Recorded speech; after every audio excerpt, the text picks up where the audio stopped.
The story I'm about to tell you is one of the most extraordinary tales of our time. It's a story of change, a change which has affected all of us. Some say it's a change for the worse. Others find it a change that is very exciting.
Heavyweight. Heavyweight. Heavyweight.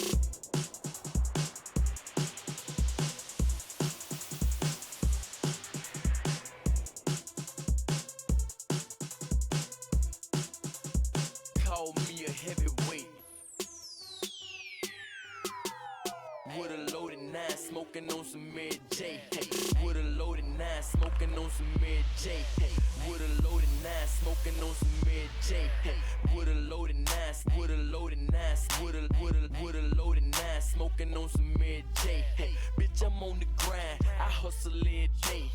Call me a heavyweight. Heavyweight. Want 'em out, want 'em out, want 'em out, want 'em out, want 'em out, want 'em out, want 'em out, want 'em out. Heavyweight. Heavyweight. Heavyweight. Call me a heavyweight. Heavyweight. Call me a heavyweight. Heavyweight. Heavyweight. Heavyweight. Call me a heavyweight. Heavyweight. Want 'em out, want 'em out, want 'em out, want 'em out, want 'em out, want 'em out, want 'em out, want 'em out. Weak looking boy, you slow looking boy, dirty white sock, you toe looking boy, rat looking boy. Will you marry me? Black looking boy, we'll go burn black lip looking boy. Midnight train last night looking boy, you pole looking boy. Don, I'm as old, never hear hoe looking boy. Want 'em out, want 'em out, want 'em out, want 'em out, want 'em out, want 'em out, want 'em out, want 'em out. With a loaded 9, smoking on some Mary J. With a loaded 9, smoking on some Mary J. With a loaded 9, smoking on some Mary J.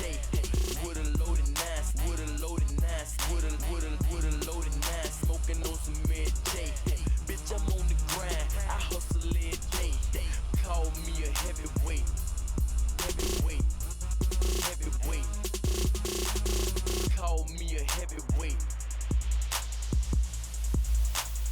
Call me a heavyweight.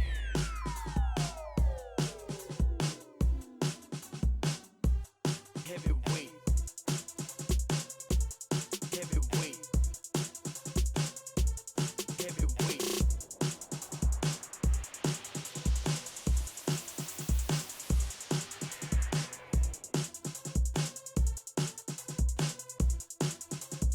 Call me a heavyweight. Want 'em out, want 'em out, want 'em out, want 'em out, want 'em out, want 'em out, want 'em out, want 'em out, want 'em out, want 'em out, want 'em out, want 'em out, want 'em out, want 'em out, want 'em out, want 'em out. Weak looking boy, you slow looking boy, dirty white sock, you toe looking boy, rat looking boy. Will you marry me? Black looking boy, we'll go burn black lip looking boy. Midnight train last night looking boy, you pole looking boy. Don, I'm as old, never hear hoe looking boy. Call me a heavyweight. Heavyweight. Heavyweight.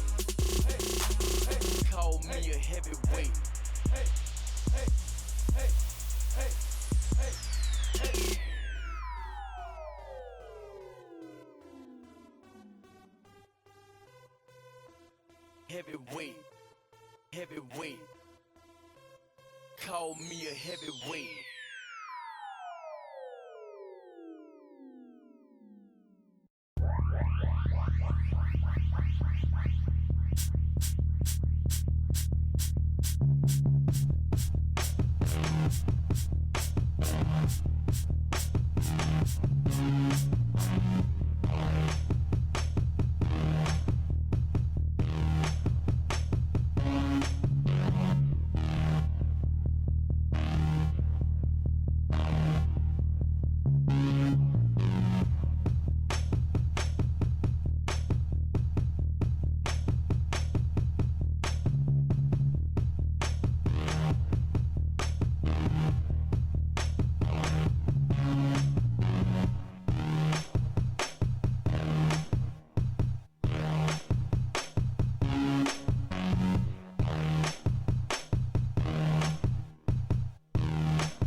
So what is happening in Hollywood?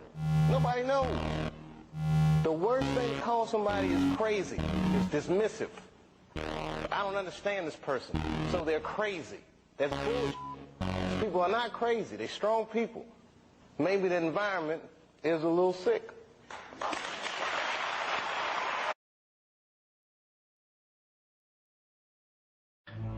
The story I'm about to tell you is one of the most extraordinary tales of our time. It's a story of change, a change which has affected all of us. Some say it's a change for the worse.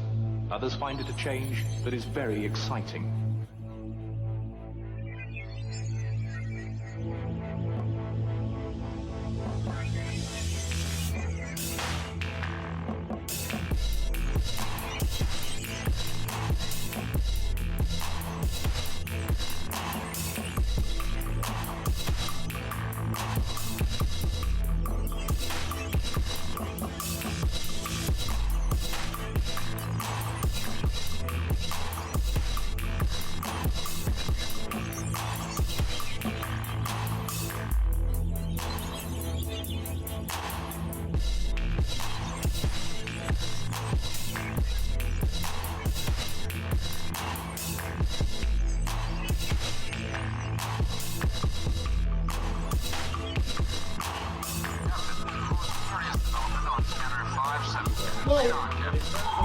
Whoa! Whoa! Oh shit! Alright, let's kill the music. Let's get the game rolling. Rolling. Only in California. Well, niggas pull head and run up on ya. Only in California. California. Niggas pull head and run up on ya. Now, of course, I want Marvel to win. Like, do I want Marvel to win the vote? Of course I do. I highly encourage you guys to go to the Evil Fund. If you like Marvel as much as we do, or I do, just go put in some money for Marvel. $5. And hell, if you like Bogan, go put money into Bogan too. Shit, this is, I just, oh my God, what have I done? Crispy bacon, thank you, dude. In California. Okay, I reached maximum familiarity with the bastard sword. That means it'll do more damage. What the hell? The Lindy guy! And happy due date to G0, thank you very much, man. Little niggas pull head and run up on ya. Ole in California. Marvel stopped being developed many years ago. Right after it turned out. Yeah,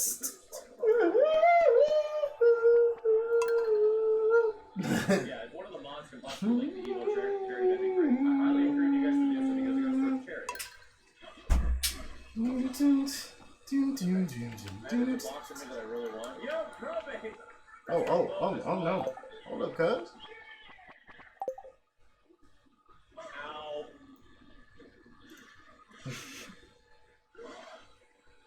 I'm gonna need you to start up with access to my damn.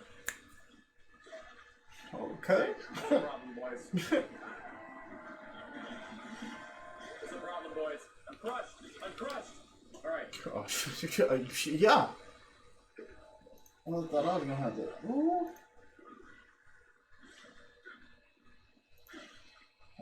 Oh my god.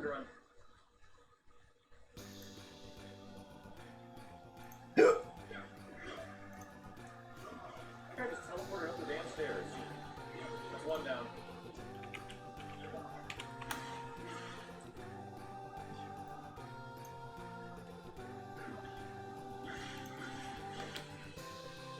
Chucklefish.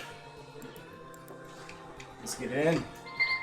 Ooh. Oh, those crunchy backstabs.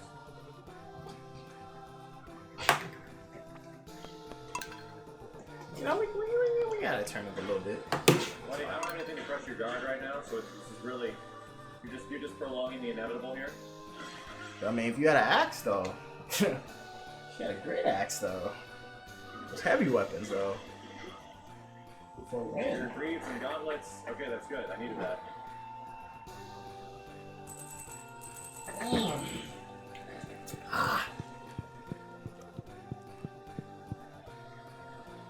gonna be fat rolling like a mother. Yeah, I'm fat right now, but it's okay. I think the defense, in all honesty.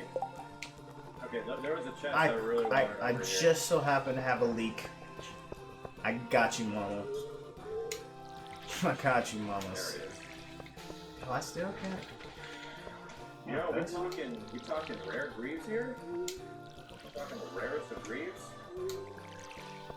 Yeah, we are. Alright, let's just put the podcast Oh, on, that bro. Seth Rollins cut before the gauntlet match last Wow, night. there's all those rewards beyond these guys. For me, I'm just sick of it. I was saddled with Jason Jordan for so long. I just wanted to branch out on my own and do my own thing. I know my value, I know where I stand, and I'm tired of being underappreciated. That was before the gauntlet match. Shit's crazy, bro. When Monday Night Raw went off the air, a few hours later, this was at about 3 a.m. Eastern Time, Seth Rollins tweeted out, "It's nights like these when I remember why I fell in love with professional wrestling. Thank you to the men I shared the ring with this evening. It was truly special. I've drawn a line in the sand. Monday Night Rollins, hashtag. WrestleMania, hashtag." Last night, we saw what I have been saying on this channel for the last 2 to 3 months at least. Bruh. And that was Seth Rollins has no business being in a tag team, being underutilized. Damn. There's more to offer, there's more Seth. talent, and there's more star power in Seth Rollins. And I saw now for months him dwindle down, his talents diminished, because his airtime and his segments are diminished. Nonsensical stories, nonsensical feuds, nonsensical segments brought us to not even caring about Seth Rollins, being tied down with Dean Ambrose. Yes, no matter how good we love or how good Dean Ambrose is or how much we love him, he was tied down by Dean Ambrose. And then Dean Ambrose gets injured and he's tied down now with Jason Jordan. This guy could not branch out on his own.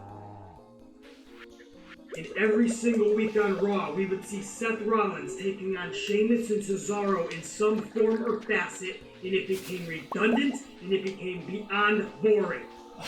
And that's not how we should be seeing or viewing Seth Rollins. That's not how Seth Rollins should be being utilized or be portrayed to us on TV, on our pay-per-views, at live events, in a tag team. I don't want cookies and milk. I don't want trophies. I don't want a pat on the back. I don't want a, hey, you called it, BC. It shouldn't take people like B motherfucking C Amplified to call WWE out on their bullshit. I don't want the cookies and milk, the pat on the back, the trophies, the you did it BC, you called it. No, what I want is WWE to know their talent, know what they have, and utilize it correctly from the get-go. It shouldn't take the Amplified man to be telling them what they should be doing months in advance. And I'm sure all of us have been saying this for the longest time. Some people will make little videos and go on podcasts and tell you that they were the only ones that saw the talent in Seth and that they've been saying it. And they're the reason Seth finally had his moment. But in reality, if you have a brain inside of your skull and you're a wrestling fan, you knew all along Seth Rollins should be utilized this way and so much more. Last night, we saw something beyond epic. And first of all, can I just say, if there is anybody in this world that claims to love professional wrestling, and you're complaining about last night's show, you're complaining that WWE dedicated 2 straight hours to professional wrestling, then you, my friends, are a dumb motherfucker, A, and B, you are the problem with what is wrong with professional wrestling today. You are the issue. The negative bunch that just wants to complain. You honestly have much more fun complaining about the product than actually trying to enjoy it because you're miserable in your own pathetic lives. So you want something to catch on to that you can complain about and bitch about. And you love trying to find other people that are bitching and complaining about it. Because when other people are bitching and complaining about it, you feel like you're meaningful. You feel like you're a part of something bigger. So you want to bitch and complain and find the same like-minded people. You are the problems. And you, my friends, get one big collective IBS, an internet bitch slap. Being the Olympics would be one of the biggest achievements for me. Everyone focuses on the end result. It's a commitment to pursuing your passion. I need some salmon berries, son. Putting a lot of work and a lot of About to make some wine. Got some Steve Weisers. Turn this bullshit off. Turn some Steve Weisers, go turn up. Because that's what we did last night. You gonna make some dessert, make some jelly. Pro wrestling, the gauntlet I don't think you're ready for this jelly. It could have went any which way. Based on how WWE books their shit and their lack of creativity, this could have gone really wrong and really boring. It could have. But no, they actually focused and concentrated on the pro wrestling. You could have had 6 matches last night in that gauntlet match with a total of about 40 minutes. Not realistic, not believable, and it would have been a clusterfuck. No, instead they dedicated the right amount of time. The same people that are probably bitching and complaining that there's not enough pro wrestling on the show. Girl, let me max some shit out. I'm trying to marry you, girl. Boring. And again, sucks to be you. Me, over 30 years watching this product, fucking loved every minute of it. It was all planned out and done beautifully. All of the berries. Back to Seth Rollins, doing something so epic and achieving something that not many superstars can say, and that is Iron Man status. When you could go 60 minutes plus, you are an Iron Man. Seth Rollins last night started in at number 1, right? Or number 2. I believe Roman came down the aisle first. The first 2 participants, the very first of 6 matches last night. Rollins, bro. And you had... Woo! My guy. What can you say about this performance? You can't say shit. 65 minutes. And in the process, Seth Rollins defeated Roman Reigns and John Cena and nearly defeated Elias right after. Again, Roman Reigns defeated, John Cena defeated, and Elias nearly defeated, all in 65 minutes, all by one superstar, Seth Rollins. You go back to Chris Jericho beating Stone Cold Steve Austin and The Rock in the same night to be the first ever undisputed World Heavyweight Champion. This was along the lines of that generation, Stone Cold and The Rock. This generation, you would have John Cena and Roman Reigns. Whether you draw the levels of comparison or not, that's your prerogative. I totally understand it, and I would totally take Steve Austin and The Rock over Roman Reigns and John Cena more than likely. Absolutely. The point is, those are today's Rock and Stone Cold.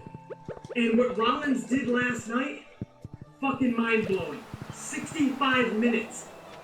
And not just going to 65 minutes, but actually having real wrestling matches. Not these 10-minute schmazzes. Usually when you see 2 out of 3 falls or gauntlet matches, a superstar will beat a bunch of superstars in about a half an hour, right? And it's not realistic.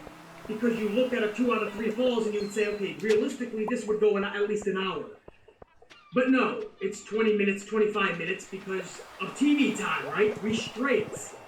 It's not believable. No, last night Seth Rollins went out there and had a half an hour match with Roman Reigns. And then immediately after had nearly a half an hour match with John Cena. Half an hour matches. And then when it was all said and done, after he beat both, then Elias comes in and he throws in another 10-minute match. Crazy, bro. And then you look at what he was doing 55 minutes into this match. From the mat, on his knees, with Cena in his arms, gets up to his feet, throws Cena over shoulder to do an attitude adjustment. Woo. The strength, the endurance, the cardio, the skill level at a top notch like it was. 55 minutes, 1 hour, an hour and 5 minutes after he started the match. It's what made Seth Rollins' performance last night mind-blowing, captivating, and absolutely 100% epic. As a pipeline integrity engineer, my job is to ensure our energy pipelines are rock solid safe. Alright, I got you. I have never been a fan of safe. Seth Rollins. I always liked him. And for months I've been telling you guys the talent he has that is being fucking hindered down by tag team matches. But I never was a fan. It takes a lot for me watching this product for 30 plus years to become a fan of somebody. You have to really captivate me in a special fucking way. Daniel Bryan, Sasha Banks, AJ Styles, yes, even Brock Lesnar. You have to captivate me in some over-the-top way. Last night, I became a fan of Seth Rollins. Because that performance was captivating. That will go down until somebody beats this record as the longest single match for a superstar in WWE Raw history. I believe the longest match in general in Monday Night Raw's history was last night's gauntlet match. In Seth Rollins' performance, the longest performance in Monday Night Raw history. Move over, RVD, Mr. Monday Night. Move over, Chris Jericho. Raw is Jericho. No, Raw is Rollins now. That shit is legit. In the performance I witnessed, we witnessed last night, that was one for the ages. And I will say again what he tweeted out at 3 a.m. And I love these type of tweets because these are when the superstars get to their hotel or get to their destination to get their night's sleep. And before they lay their head down on their pillow, they're just fluttered with all these thoughts. So at 3 a.m. when Seth Rollins puts, "It's nights like these when I remember why I fell in love with professional wrestling." Well, Rollins, I can tell you it's nights like those that I remember why I fell in love with professional wrestling as well. And you thank the men that you were in the ring with, I and we, the AMP unit, will thank superstars like you for giving us those type of performances. Last night it was the perfect storm. You had WWE actually decide to give Seth Rollins that amount of time, that spotlight to shine. And you actually had Seth Rollins step up to that challenge and say, "Yeah, motherfucker, you're giving me over an hour to show what I can do. You're letting me take over Cena and Reigns and nearly Elias. I'm not going to let you down. I will give you a performance for the ages." So WWE and Vince McMahon gave him the show, the spotlight to steal, and Seth Rollins, being the consummate performer and professional that he is and how good he is, he stole that spotlight and he stole that show. And I don't think Seth Rollins is giving that spotlight or that show up anytime soon to any superstar going forward. At least not for Monday Night Raw.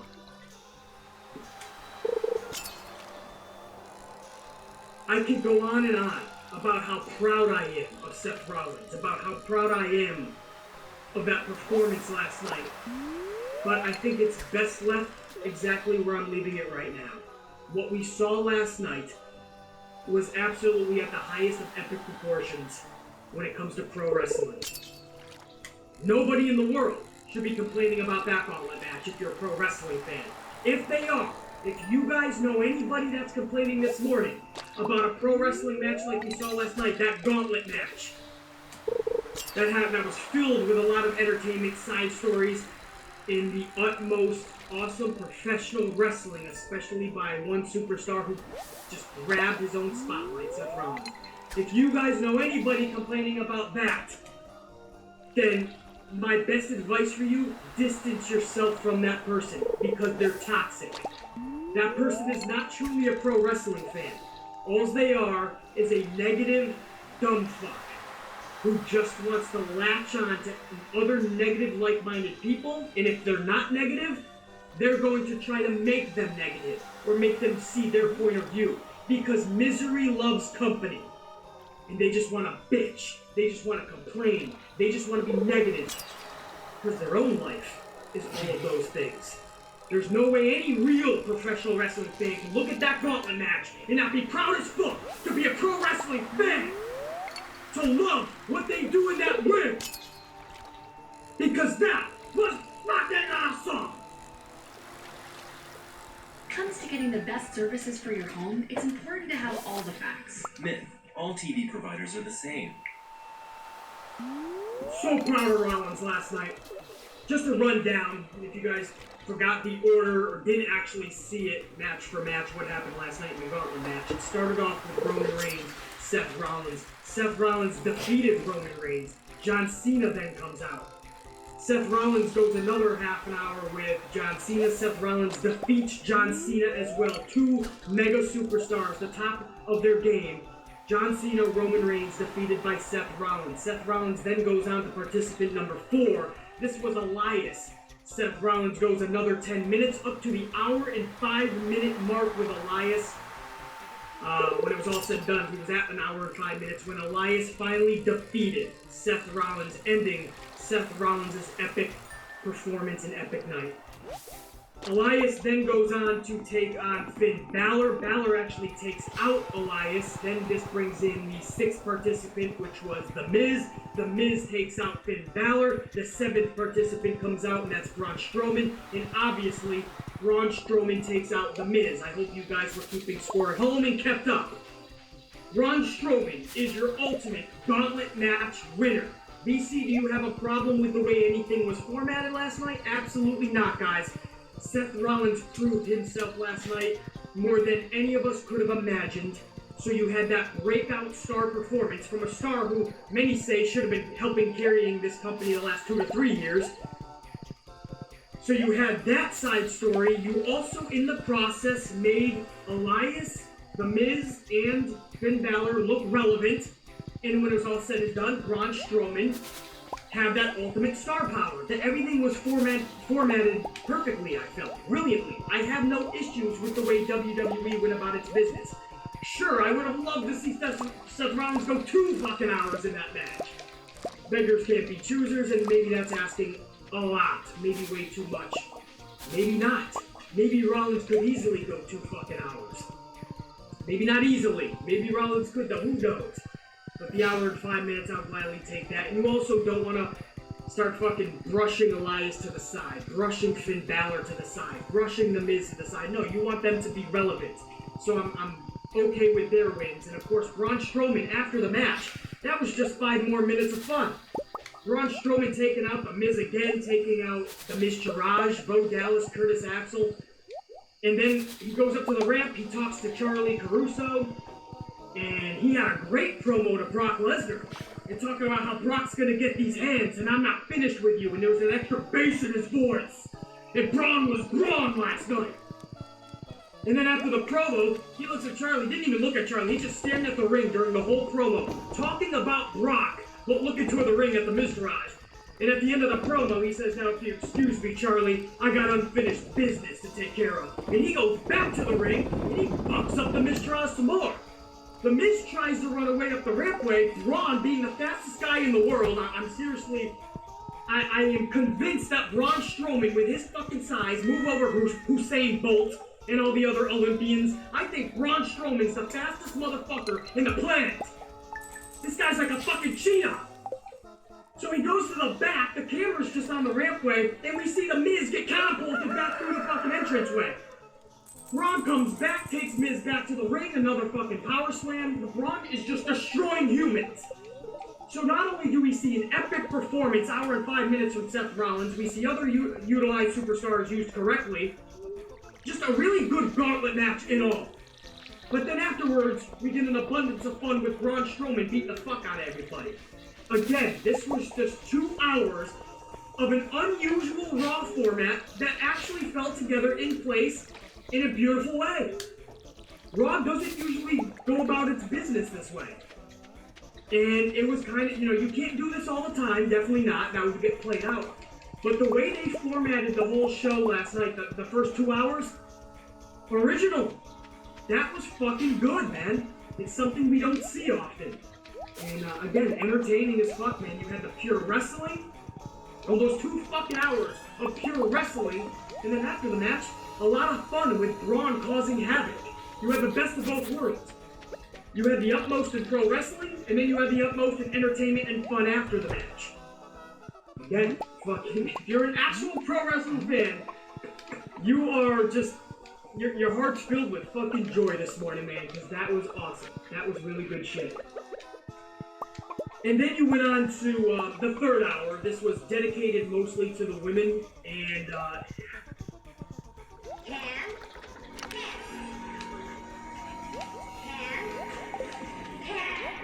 We kind of do it, Jake. Tell me what you think of this.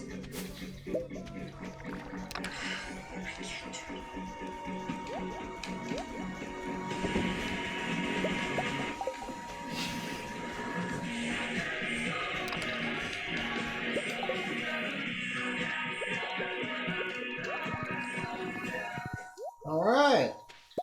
They didn't put a lot of thought into this, obviously. Asuka goes in there and cuts a promo. If you're trying to utilize Asuka the right way and you really want to show her strengths, putting her in the middle of the ring, And when her her English cut. is still broken, and you guys know I love fucking Asuka. Love me Asuka. God, I hated that so much. And her English is getting a lot better.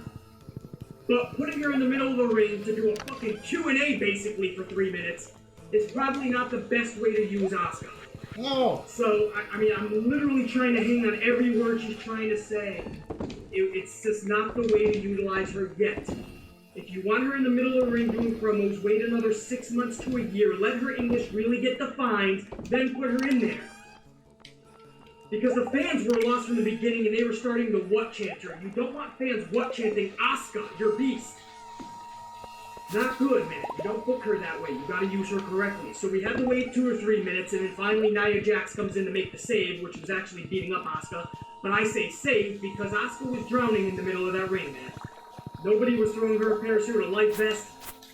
Nia comes in, destroys Asuka, and then walks away. They're trying to build up Nia as this beast again, but it's the Bray Wyatt effect. I don't know if this is gonna work. It's like Bray Wyatt. They build Bray Wyatt up to be this beast, some mystical character, and he's like one of the best superstars. And then the very next pay-per-view match he loses, and then he loses 2 or 3 pay-per-view matches in a row. And then they build him back up in promos and attacking people from behind, but then when the match comes around, he loses. That's like Nia. Nia Jax, they can build up to be something superstarish, something epic, but then when the match comes, Nia Jax is always losing the big matches. So do I believe that Nia Jax is actually this beast? Not until WWE makes me believe that. They haven't done that yet. The main event last night was a 6-woman tag match. I know, mind-blowing, right? When's the last time we saw a 6-woman tag match? A very long time, right guys? Wait a second. I'm sorry, man. I'm still all caught up in the gauntlet match. Wait, we see a 6-woman tag match every fucking week. Every week. Tonight, actually, on SmackDown, they're gonna have another 6-woman tag match with the Riot Squad, Naomi, Becky Lynch, and Charlotte. Well, I haven't fucking seen that before. Fuck. So last night's main event, you had Absolution minus Paige. Paige still managing them, right? Showing them the ropes. And Alexa Bliss was on their side. And they took on Sasha Banks, Bayley, and Mickie James. And everyone was complaining beforehand, well, wait a second, I thought Mickie James and Alexa were together, and now they're splitting them. This is illogical. No, I knew exactly where they were going. At the end of this match, I knew you were going to see Alexa and Mickie, you know? It doesn't take a rocket scientist to find out where WWE wants to go in this Elimination Chamber. They want mini factions. They want Mandy Rose and Sonya Deville as a faction. They want Bayley and Sasha Banks as a cool little best friends faction. And then they want Mickie James and Alexa as the wild card faction. So that's how they want to go into Elimination Chamber. So last night's match, very, very messy. You guys know on this channel, I hate talking about botches. I hate talking about messiness and sloppiness. Because I know how hard it is to go in the middle of that ring and perform for more than 10 minutes, 15 minutes, 20 minutes. So I don't sit back and count botches and look about how messy a match is. But last night's match was really fucking messy. And that goes to show you. And you guys know, I actually don't mind Mandy Rose. A lot of hate Mandy Rose gets, I feel is unwarranted. I feel she's going to get better. I feel she came up way too soon, but this was a look Vince wanted.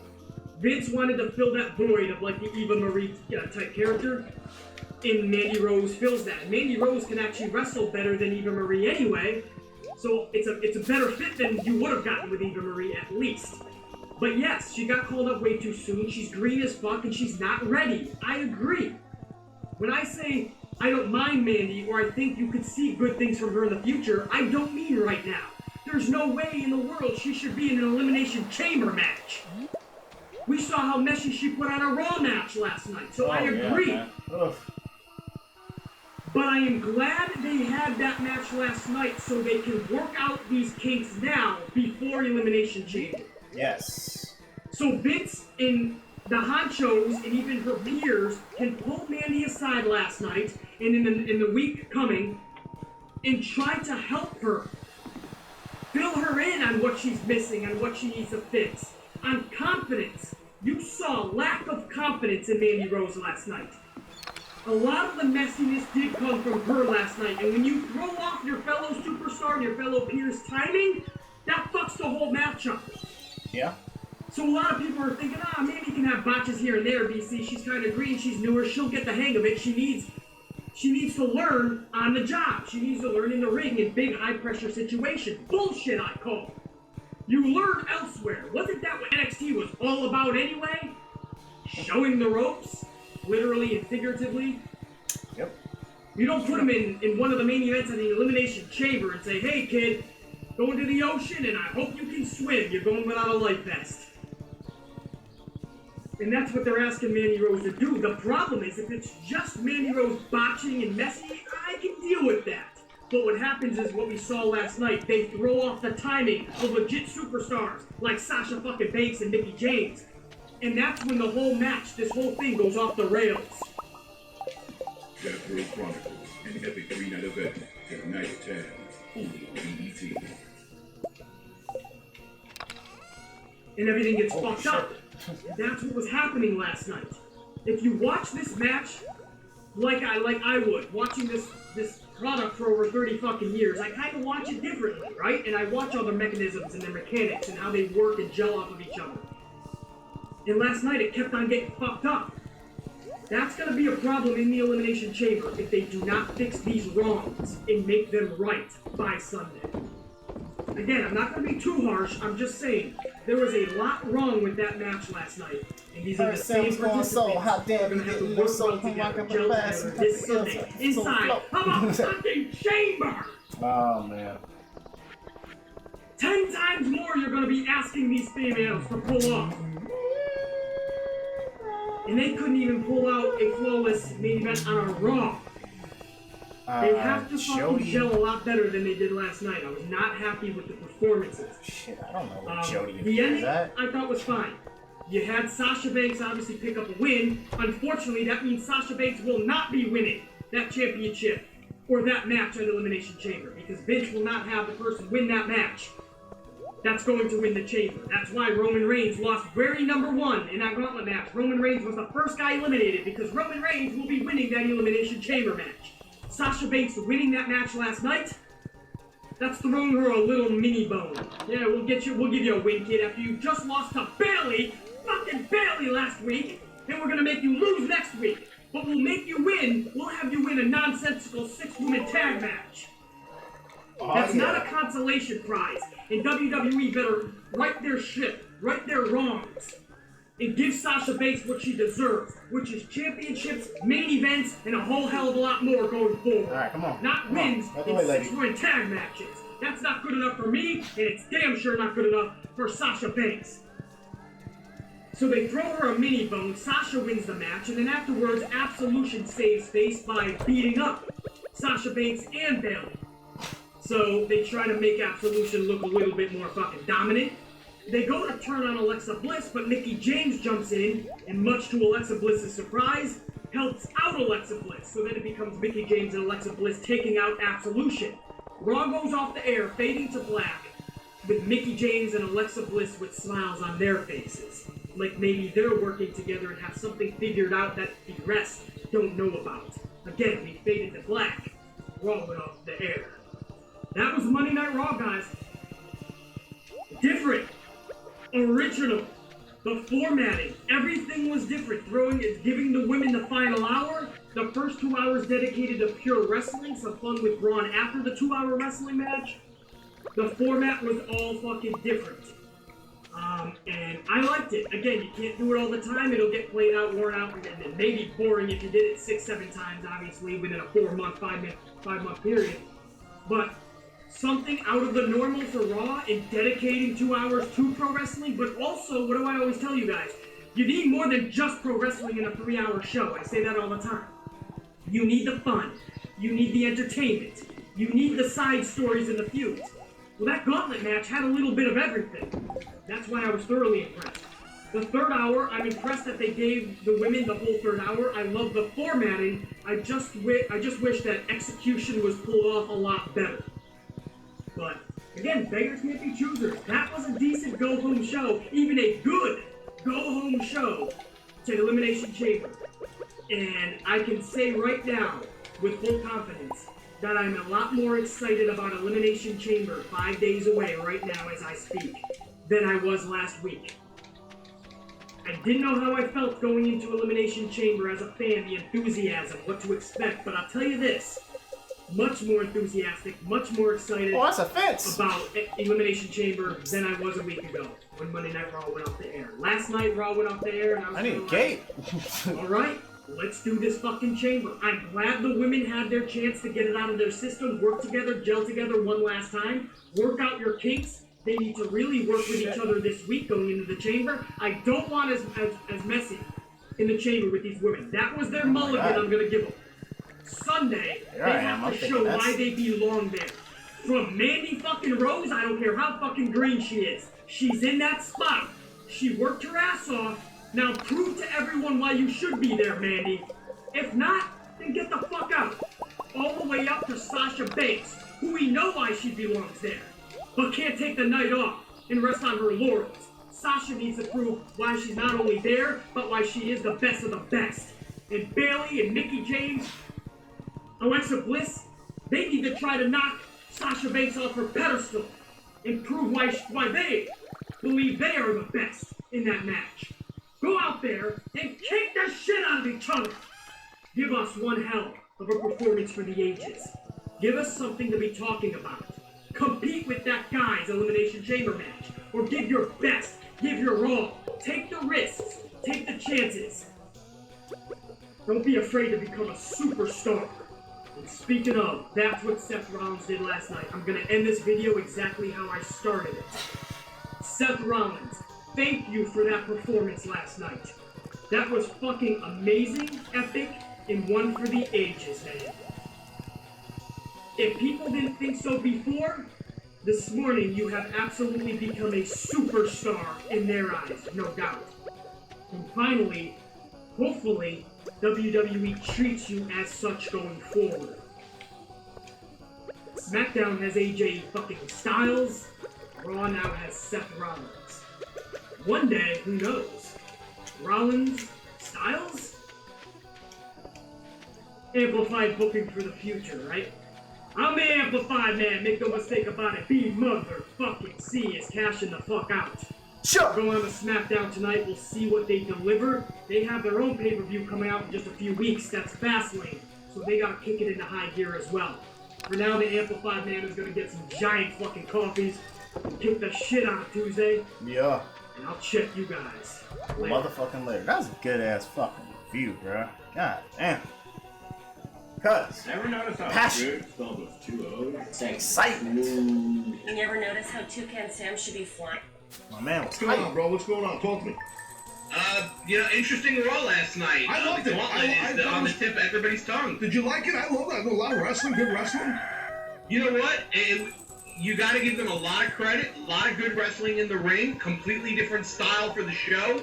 You know, Raw for a long time and WWE TV for a long time has been very formulaic. Not a secret. You and I have talked about that quite a bit here on the show in the past. Yes, sir. This was completely out of left field. It was even the tone of the interviews during the match after talents were eliminated, completely different style than you would normally get. I thought it was great.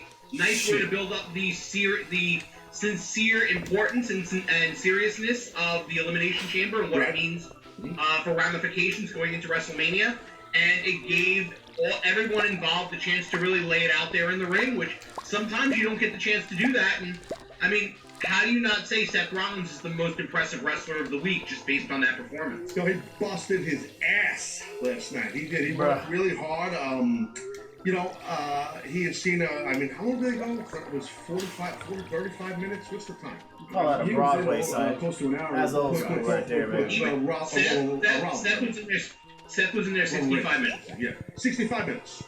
Yeah. You know, I sometimes I'm getting like an overload of big dudes with long black hair and beards between Rollins, Reigns, and Elias. Who wants to walk with Elias? That's what happens. I don't know, Mike. I thought that Rollins had a great night. I thought Cena looked great in the ring.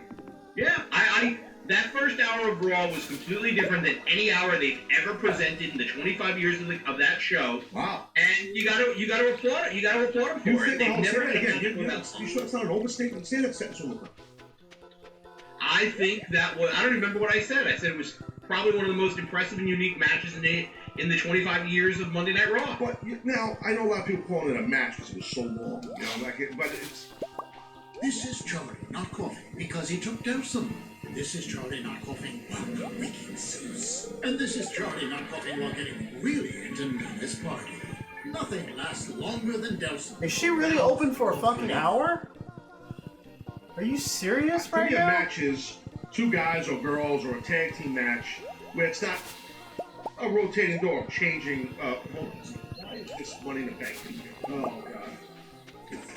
Told you people. Oh, there it goes. Oh, no. Sorry, Mike. You missed your chance to cash in. What were you thinking? Trust me, when that news breaks, I'll be cashing in, son. I'll tell you that I know right you now. will.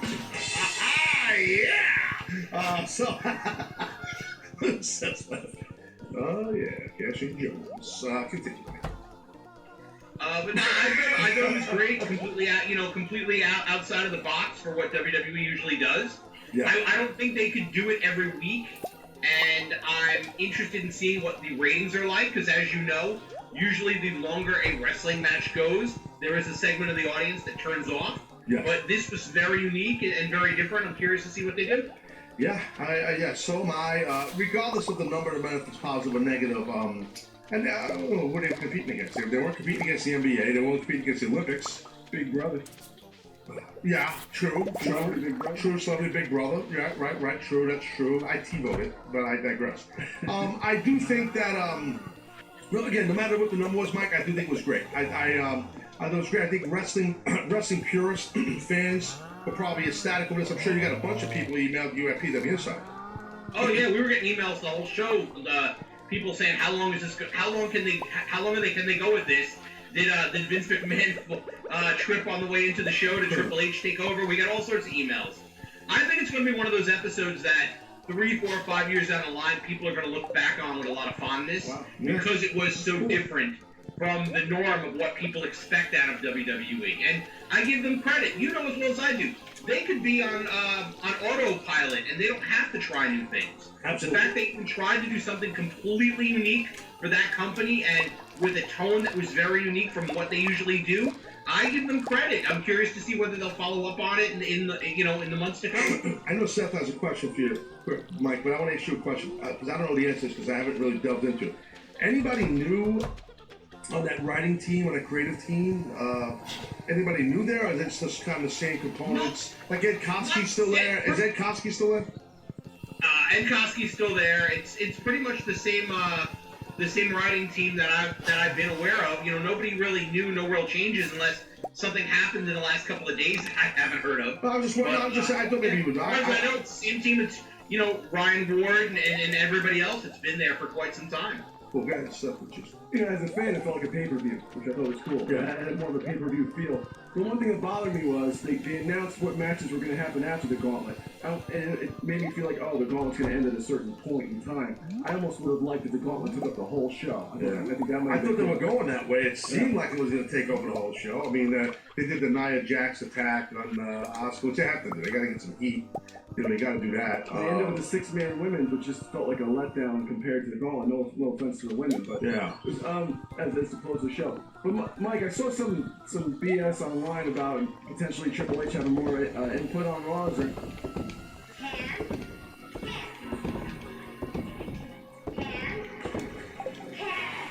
They kind of do it, Jay. Tell me what you think of this.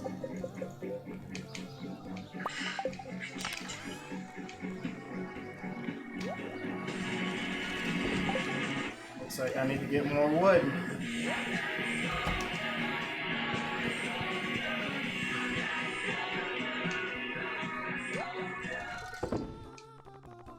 Any truth to that? Have you heard anything? I mean, he's always got input, but at the end of the day, Vince McMahon is the one that gives the thumbs up and the thumbs down to everything, and Vince is the one that rewrites the show all day. I mean, Triple H has gotten more input, obviously, in 205 Live. We spoke about that last week. I haven't heard that this was a Triple H call, but it sounds something similar to the sort of pitch that he would make versus what Vince McMahon would usually ask for. But, I haven't heard anything out of the ordinary in terms of who put the show together. There was no sort of rumbling or scuttlebutt backstage that there was some change in the way things were being done. I think they were just trying an experiment, and they were trying to see what they could do. And because at the end of the day, the goal of that show last night had to be to get people interested in buying the WWE Network to watch the Elimination Chamber. And if you watch that match, certainly you got this impression that these 7 guys were going to go through this war of attrition to get to Brock Lesnar. And they were killing each other last night just to get to the war of attrition. Yeah, that was so great. I thought they did a nice job of previewing the Elimination Chamber. Yeah. What else is going on in there? Oh, before I do that, I want to ask you, because I was talking about Jeff Jarrett. I congratulated him. I'm happy for Jeff, and I feel with his body of work and what he's done, not just as a wrestler, but with TNA, I have zero issues with that man going in the Hall of Fame. I don't know if you feel different or what your thoughts are. I'm curious to see maybe some people that are listening or watching us right now live on Facebook or on the podcast, Kimmy Jones, Schneebitz, accused with Mike Johnson things. Mike, what's your thoughts on it? Dude's a cat, lands on his feet every single time. Just when you think like he might have iced himself out of a prominent position in pro wrestling, now he's going to walk out on stage at WrestleMania 34. I mean, how do you not respect that? I mean, he's the only person in the world who can get fired from the company that he works for, goes to rehab, and ends up in the WWE Hall of Fame. And I'm not saying he ended up in there because of the rehab, but when you think about where he was a year ago, 2 years ago, 3 years ago, at the end of 2013, he was running Impact. He quit. He started GFW. He ran shows, but I don't think it ever really got the momentum that Jarrett wanted it to have. He ends up working with Impact. Dixie Carter buys him out of his minority ownership. Then she sells Impact. The company that sells Impact brings him back to run it. It doesn't really work out for him. He has a bunch of personal issues. He has all sorts of, let's say, creative issues. The company doesn't really sort of run seamlessly. He ends up leaving the company, ends up taking care of his personal issues, and ends up in the WWE Hall of Fame. How is that not a big rallying comeback of all comebacks? To me, that is like one of the greatest tricks anybody could ever pull in pro wrestling. He's one of the boys. Do you need the most trusted battery in your noise-canceling headphones? Maybe not. Maybe you could trust your flight attendant won't be the chatty type. Hello everyone, welcome aboard. I'm Jason with a Y. Maybe you could trust your seatmate will be an introvert. I've been to South America, I've been to Mexico. Maybe you could trust everyone will settle in for 10 hours of peace and quiet. I'm excited for these long flights. I love them because you go to the house, Or a place where you could just trust Duracell. It's that simple. I mean, when I say this word, people are going to think I'm being negative, but that's like one of the greatest carny tricks I've ever seen in my life.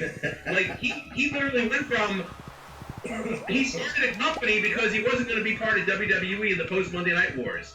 He ran that company, quit that company, was on the fringes, came back to run his company. It didn't work out, and because of all of that chaos that I just talked about, he ended up somehow positioned back into the WWE radar, and they're going to celebrate him. I mean, and if you watched the video last night, they're going to celebrate him for the Double J character. Well, I was going to say that, yeah, and that's... Which is fine. That was a memorable character in that time period. It was. I think they'll get into the... I didn't see the whole thing last night. I think they'll talk about TNA. They're going to have to. Look, you know, guys like AJ Styles and Samoa Joe, Bobby Roode, a bunch of guys, they, you know, I mean...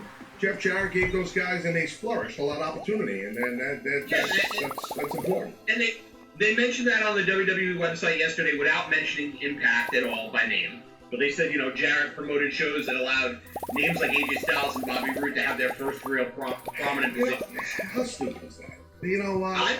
No, you know why? They just had last Hall of Fame gimmick. They had Kurt Angle on there, going to the Hall of Fame, and then Dixie Carter sitting there. And Dixie putting over Kurt, which I thought was great. That was awesome. By Dixie, for Kurt, by WWE to be cool with that and to let Dixie talk about Kurt and his time, whatever. I mean, what are we doing? 1 year we hate TNA, we forget that 1 year we don't. I mean, they're not competing with WWE. Stop. This is why I'm not. This is why I'm not ever going to win that Hall of Fame. You're going in. You're going in.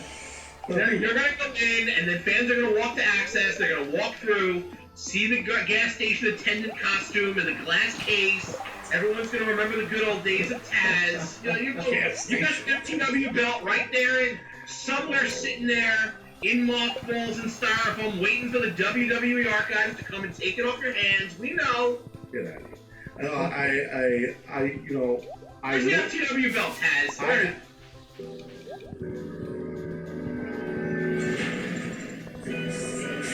Many come to make the challenge, but not all can become masters.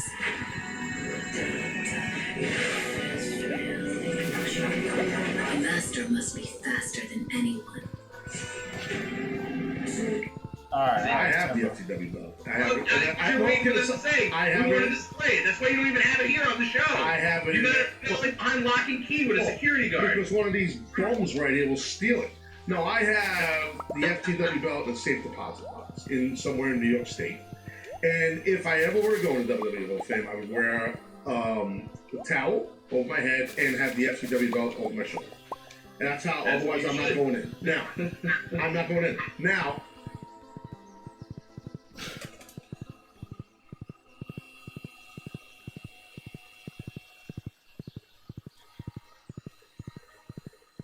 Alright, Alex. Let's hear it. Alright. Here we are. Once again, it is your boy, Alex Smith. And yes, ladies and gentlemen, we are live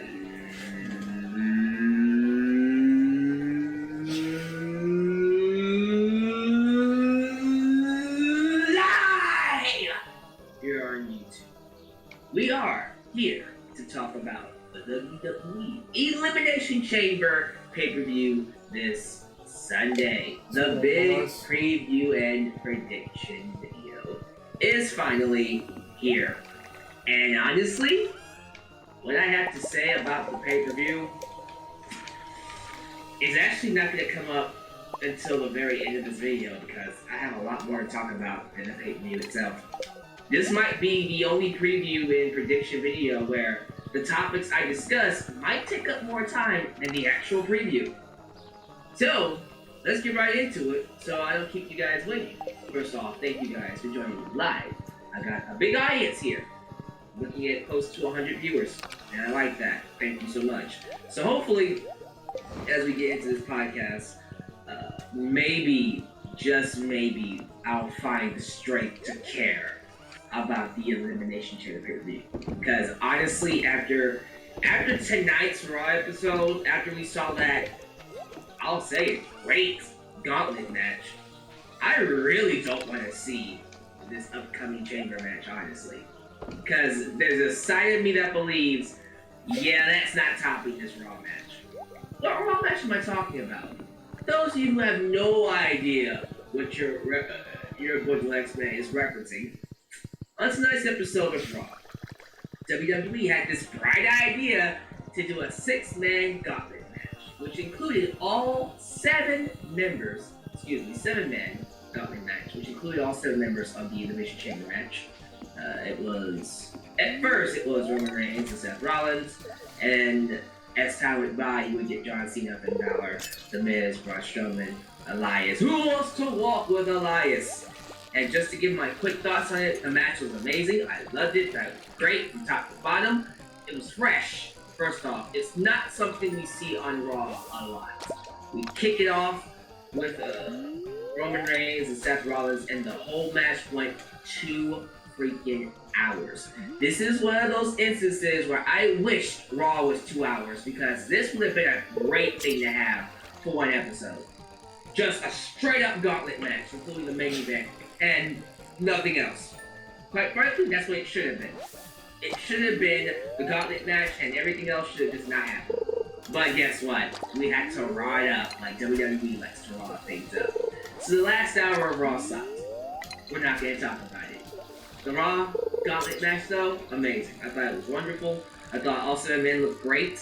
I know a lot of people are complaining, really complaining about the idea that this match really had no reason to exist. What were they fighting over? Why even have this match? I don't know.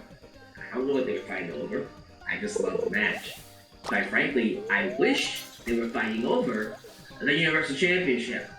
I wish this was the Chamber match. Because I hate the fact that we're getting a Chamber match after this match. Because this match did so much for so many people. First off, let's just talk about it. Let's get right into it. Let's talk about Mr. Seth freaking Rollins. Seth Rollins had a star-making performance in this match. Some of you are going, but he's already a star. Yeah, this was the match where he became a mainstay. This is when we're talking about Seth Rollins going into Hall of Fame down the line. Years when he's retired, years when he's made it in his WrestleManias, he's had his fill, he's calling it a day. We will look back on tonight's episode and go, that's the night where we all said, it is now Seth Rollins' show. It is now time for Seth Rollins to be the man. Because he showed us in this match that nobody can outperform him when he is in the spotlight. This was the kind of match that is made for legends. It makes men into gods, if anything else. Seth Rollins lasted over an hour in this gauntlet match. To be exact, he wrestled for 65 minutes. He broke a record, ladies and gentlemen. The longest amount of time a person competed in a singles match on Raw. And he still got up and walked out on his own 2 feet. I love this. I loved everything about Seth Rollins. The Seth Rollins story was excellent. They told it perfectly tonight on Raw. And it got me to a point where I was actually upset that he didn't win. And that's something that is rare. It's rare. It's rare when you have a wrestler that has to call his hands like that. Even after he beat John Cena and Roman Reigns in the same match. By the way, I should have said that from the get-go. Seth Rollins beat Roman Reigns and John Cena in the exact same match, back to back. Why are we wasting our time with only Roman Reigns when we have someone like Seth Rollins, who I guarantee you, fans are just clamoring to win the chamber now. Screw the chamber. They want him for the championship. After this performance, nobody else matters. Nothing on this episode of Raw mattered after Seth Rollins did his performance. He was the show. I do like the fact that when he was working with both Roman and Cena, especially Cena, they healed it up. Rollins played the babyface throughout the entire match. Both Cena and Reigns healed it up and really gave him some shine. Cena especially came across as a bully, as a heel. Really made it seem like he did not want Seth Rollins to win this. So it was really, really cool to see him get the victory over both men. I was so happy when he did that. And the selling. Let's talk about Seth Rollins selling. The high quality level of selling that he delivered in this match it made Shawn Michaels. Shawn Michaels, who's the king of selling. One of the kings of selling. Got a visitor. Got a visitor.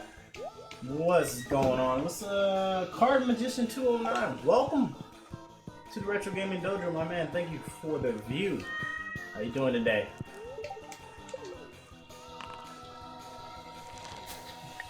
Right. Okay. Money.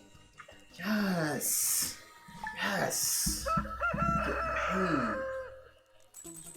Getting that paper. Yeah. I need rain. How's my day been today? Well, feeling kind of under the weather, unfortunately. Had to miss a day of work, which honestly isn't much of a loss. Are you out? You out? Okay. Alright, you know. Well, catch you later, bro.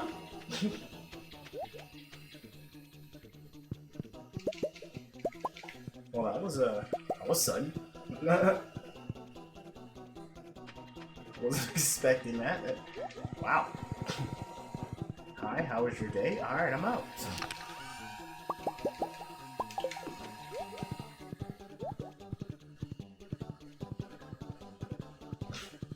Not gonna lie, unexpected.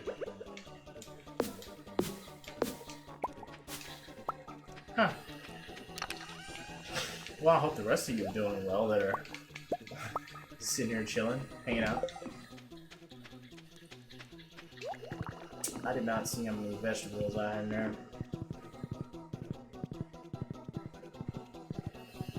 Okay, we're gonna need some more hay.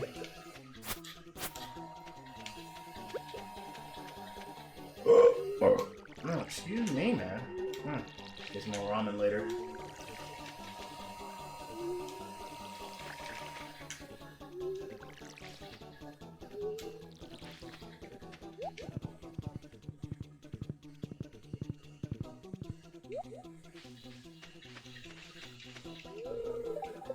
Let's get out 2 crows.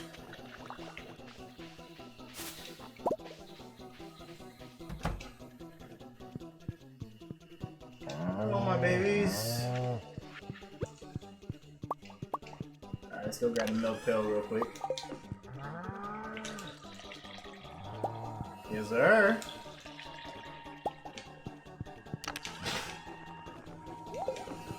Getting that milk. That milk from a cow, baby.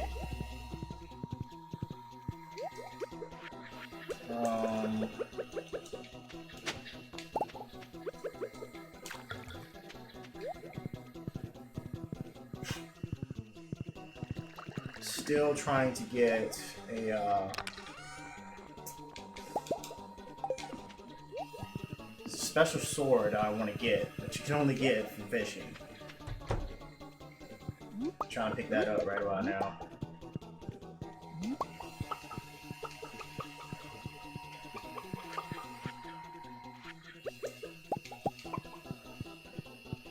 Move the fuck out the way, Phil. Thank you. Alright.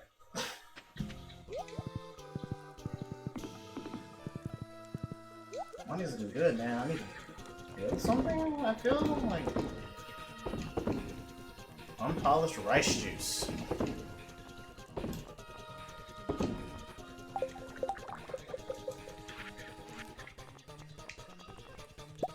Another treasure hunter because, yes, need another one of those.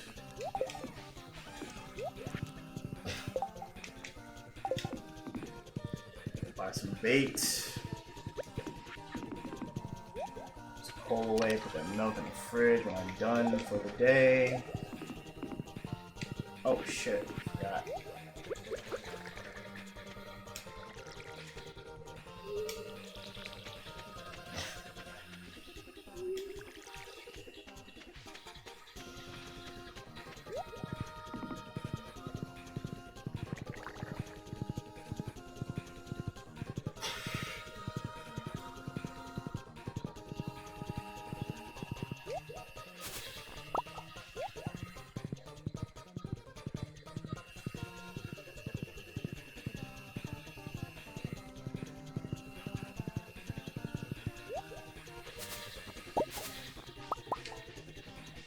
God, I can't wait till this game is multiplayer, bro. How much shit I'm gonna be able to get accomplished on my farm? When I have people helping? Bruh. The work that's gonna get put in, man. Just imagining it, like, it's gonna work.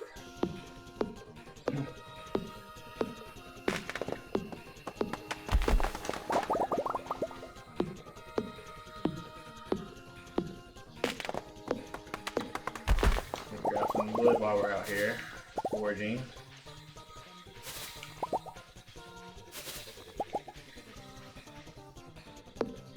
We are low on wood, and that is a bad thing.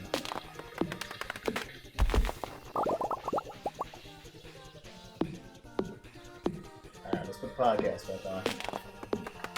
Made Shawn Michaels go. Wow, I wish I could sell like that. You know? I'm pretty sure it wasn't that good, but it's on par with Shawn Michaels. It's on par with some of the best I've seen. Man, there are spots where, I'll give you an example. He was fighting Roman Reigns, and he went for a frog splash and missed, and then he crashed into the mat. It looked like he killed himself. There were a lot of those spots throughout the match where you're just like, he's dead. How are you still alive? He really delivered, man. It's time. It's time we stop wasting our time with Seth Rollins. I want this guy. I need this guy to get to that level. He needs to get there. It's there. We want it. The fans want it. Do not screw this up. I remember back in 2016 when he first came back from injury, and everybody was like, oh my god, Seth Rollins, yes, let's get behind him. And instead of turning him babyface and letting the crowd naturally get behind him, we kept him a heel. And it turned him babyface 3 months down the line, where it didn't have as much impact. Yeah, Here, that really did hurt. After this match on Raw, that really hurt Rollins a lot. I said, give him the belt. Screw Roman Reigns. I say, Rollins, let's go straight to WrestleMania with this guy and have him beat Brock Lesnar. Well, shoot, I want to see him fight Brock Lesnar now, after that performance. Oh, let's put on my cool cap. For real. What an awesome, oh, look at me. Awesome. Look at me with my cool cap. That shit looks stupid. And after he was beat by Elias, I tweeted on Twitter, y'all better get up and applaud him. Y'all better give him a standing ovation. Don't you not let that man walk out without showing him respect. He is the real MVP of tonight. He was the man. The man for Raw. Man, that was great. Rollins killed it, man. I'm happy for Rollins. I'm happy he went in there and took his spotlight, and nobody took it back. Sorry, nobody can take it back after that. Finn Balor, Miz tried. Even Braun Strowman, he won the gauntlet match. He ended up beating the Miz to win the gauntlet match, and he got the momentum going into the show. But Rollins is the man. That's what happens when you have him beat the two poster boys of your company. He just gets so much shine, even if he lost, it didn't matter. Now I'm kind of worried that nothing's going to happen with him. We gotta do something with Seth Rollins. We have to do something with him. Do not have him go into WrestleMania without a program. He either needs to be the mystery partner for Ronda Rousey, which he takes on Stephanie and Triple H, or he needs to compete for the Universal Championship, triple threat. Hell, I'll even take a match with Kurt Angle. Something. He needs to do something at WrestleMania that's worth our time. Do not have him go in there and do a random match like Andre the Giant Battle Royal. Get out of here with that, man. He needs to have a featured match at WrestleMania. If it's not going to be the main event. Yes. Which it probably won't be. Because, you know, we got to give it to Roman Reigns. And by the way, just so you know, Roman Reigns did lose. He was the first one to lose, which tells you who's winning the Chamber match at Chamber. Telling booking, just baby. saying. Telling booking. Oh, one more thing. Let's talk about this little news bit. It just Let's talk about recently wait. that the newest inductee into the WWE Hall of Fame class do that. of 2018 is, well, let's see. Hey girl. What a Maru? Nah. We have all these names that have their authority. People like Abigail, move the fuck out of my way. I'm trying to talk to my girl. The Rock, The Undertaker, China, Vader, Miss Elizabeth, The Great Muda, Eric Bischoff, King Kong Bundy, Honky Tonk Man, Ivan Koloff, British Bulldog, Owen Hart, Bruiser Brody, Christian, Bam Bam Bigelow, Dutch Mantel, Les Russell, JBL, Kevin Sullivan, Brian Pillman, Gary Hart, hell, even Lex Luger at this point. Instead of putting any one of them people in, any one of them, who do we induct? J-E double F. J-A double R. E double T. Who's the next man? He's a 6-time IC champion. Jeff Jarrett. Jeff freaking Jarrett. Come on. Who doesn't love the man with the stroke? Freaking Jarrett. Come on, slap nuts. Mark Henry. Big Show. Nope. Jeff freaking Jarrett. I can see why people are salty though. Well, I guess this is how you know Road Dogg has power. By the way, it was Road Dogg who put Jeff Jarrett up on the list of people to be inducted. Yep. Road Dogg Jesse James got Mr. Jeff Jarrett into the Hall of Fame. Did he though?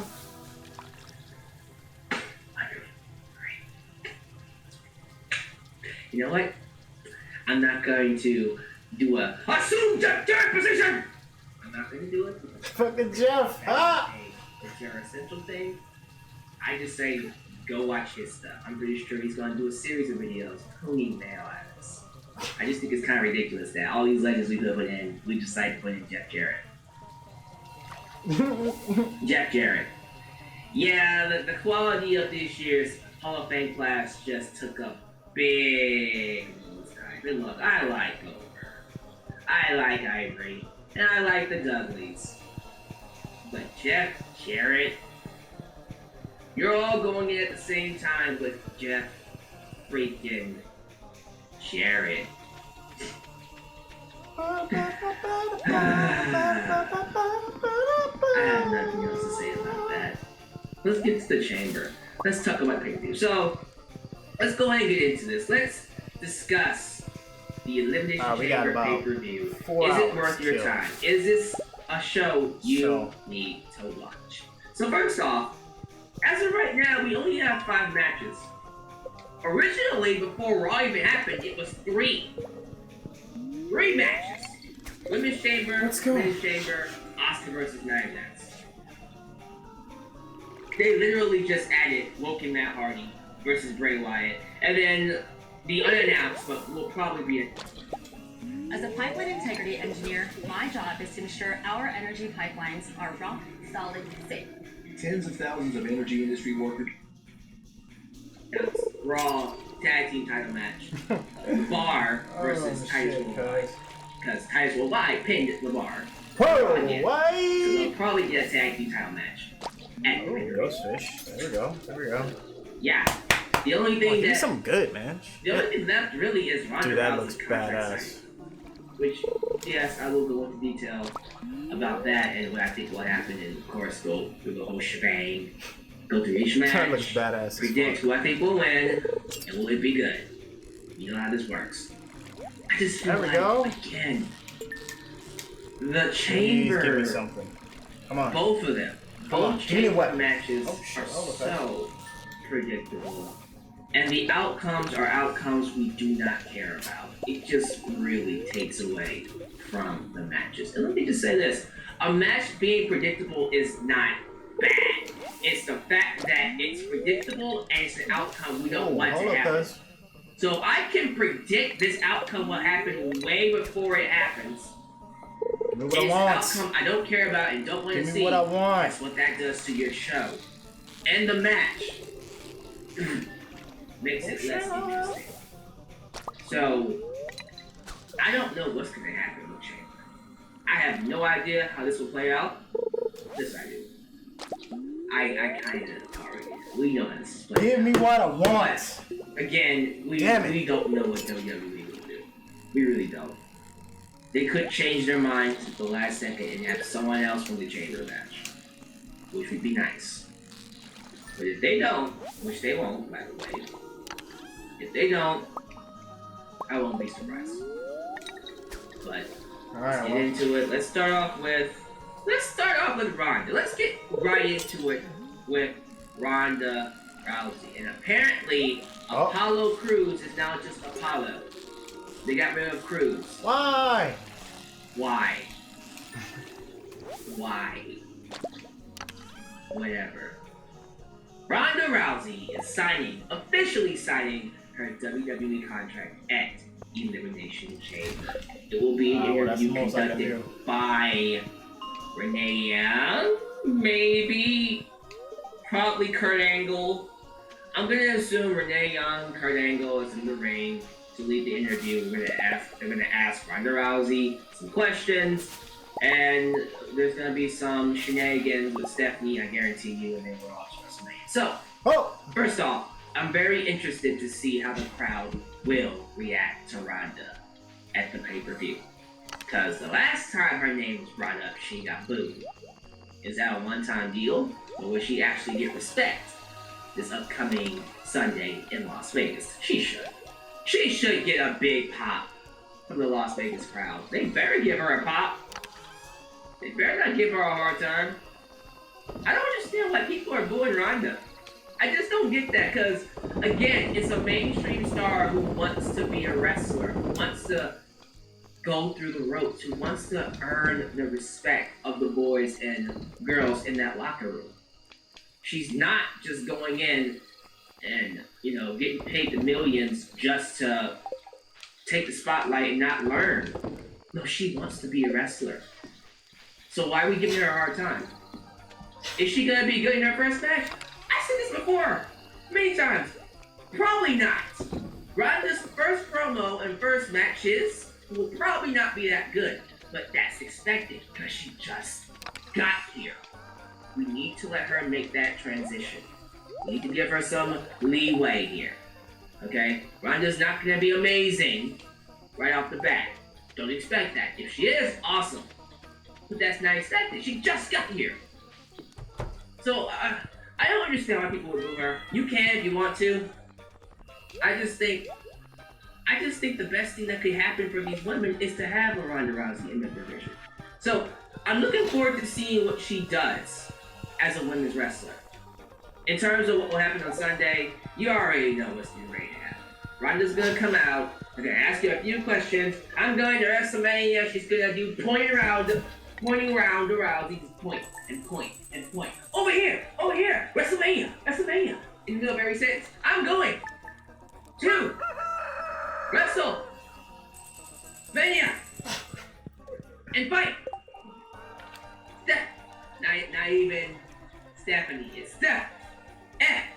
Alright, man. It ain't gonna be that bad. Come on, cuz. Man, I'm just playing. Nah, man. The pointing is ridiculous. You know she's gonna point her ass off. Over here! Over there! But yeah, she's gonna start pointing to the WrestleMania sign, and just when she does that, here comes Stephanie McMahon to let her know, I own you. You are mine when you sign that contract. I want everything.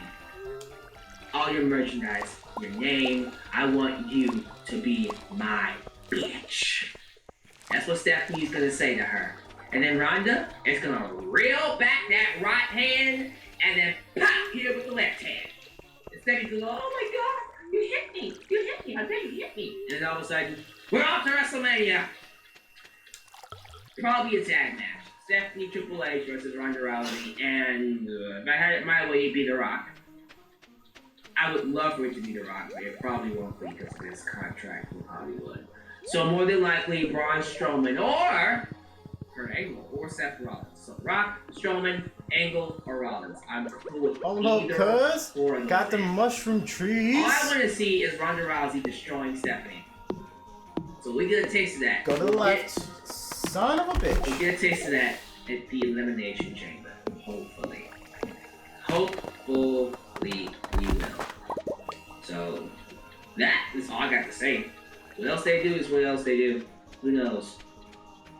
Woken Matt Hardy versus Bray Wyatt. Another continuation of the feud.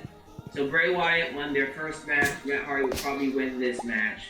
And then we'll do one more match at WrestleMania, which hopefully will be the Broken Universe version of their fight. Screw it.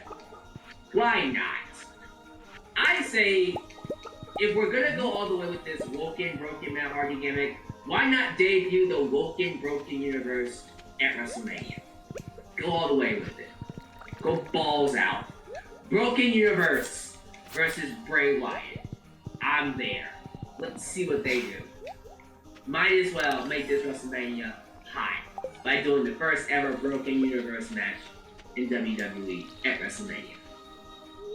But yeah, Matt Hardy's gotta win this one, right? Because Matt lost the first match. He has to win this one. 50-50 booking, and then we'll end it with one big match at WrestleMania, which will then lead to a rematch on Raw.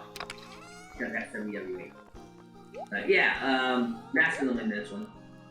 LeBar versus Titus. Woo, buddy! For the tag team titles. And LeBar's gonna win.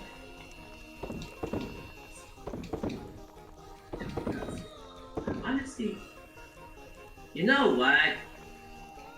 Yeah, the bar is an easy pick, but if I was in charge, I'd say screw it. Just get worldwide the tag team titles. Give it to Titus O'Neil and Apollo Crews. Oh, excuse me, Apollo. It's now Apollo. Apollo!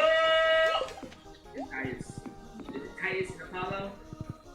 Titus O'Neil. Just a Titus. Not Titus, a Titus. A Titus and Apollo. Yeah, those two are, in my opinion, if they've already beaten the bar this much, because they've beaten them 3 times in a row, yeah, they basically gotten their number. Just give them the belts. What have you got to lose? Nobody else is going after those belts anyways. Who cares? Who cares? The Revival will get the belts, and they'll go back to normal. So, there you go. The bar will probably win, but if I had my way, just give them the belt. Just give the belt to Apollo Crews and Titus O'Neil. Nobody cares anyways. Alright, let's see. Oh lord. Asuka versus Nia Jax. If Nia Jax ends the streak, she gets to be in the women's title match at WrestleMania. Here's the deal. Asuka never decided which match she wants at WrestleMania yet. She hasn't chosen between Raw or SmackDown, so why are we just assuming she's gonna be in the Raw's women's match. I thought she still has to choose. Have we forgotten about that? So how does this work? If Nia beats Asuka, which she won't, she's not beating Asuka. Spoiler alert, Asuka's winning the match. Doesn't really matter, but here's my thing. If Nia beats Asuka, let's just say she does. If Asuka goes to SmackDown, does Nia go with her? Because she's being added to Asuka's match. What if Asuka's match is on SmackDown? Does Nia just get the Raw's match? The Raw's Women's match? See, this makes no sense to me.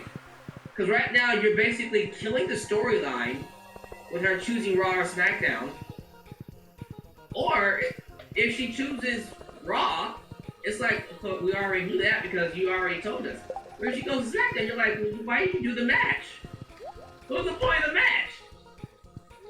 Let's just say Nia Jax lost and Asuka goes to SmackDown. She's just gonna get the title match anyways. This match is dumb. Asuka's gonna win. Nobody cares. This is one of those instances where, you know, the brand split doing the dual branded pay-per-views. This is one of those cases where I go, matches like this would not exist if we had the dual branded pay-per-views. Because there's no reason to do it at all. Just saying. I think for the most part,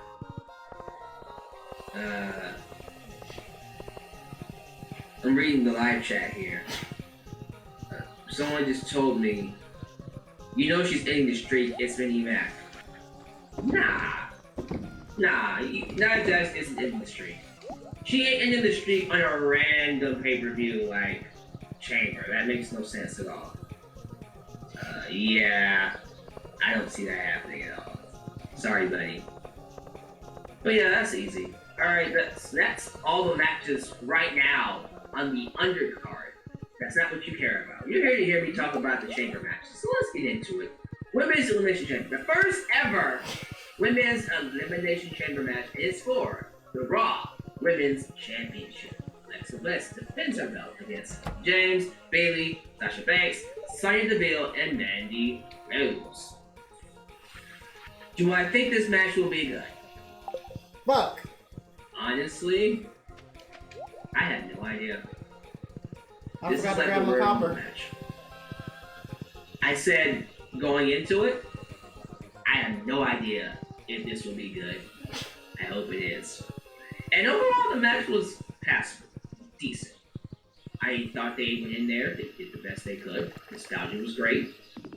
There were a couple of sloppy moments. Wasn't the greatest match in the world, but it got the point across. It was decent. This match, I'm right there in the same boat as I was with the Royal Rumble. I have no idea.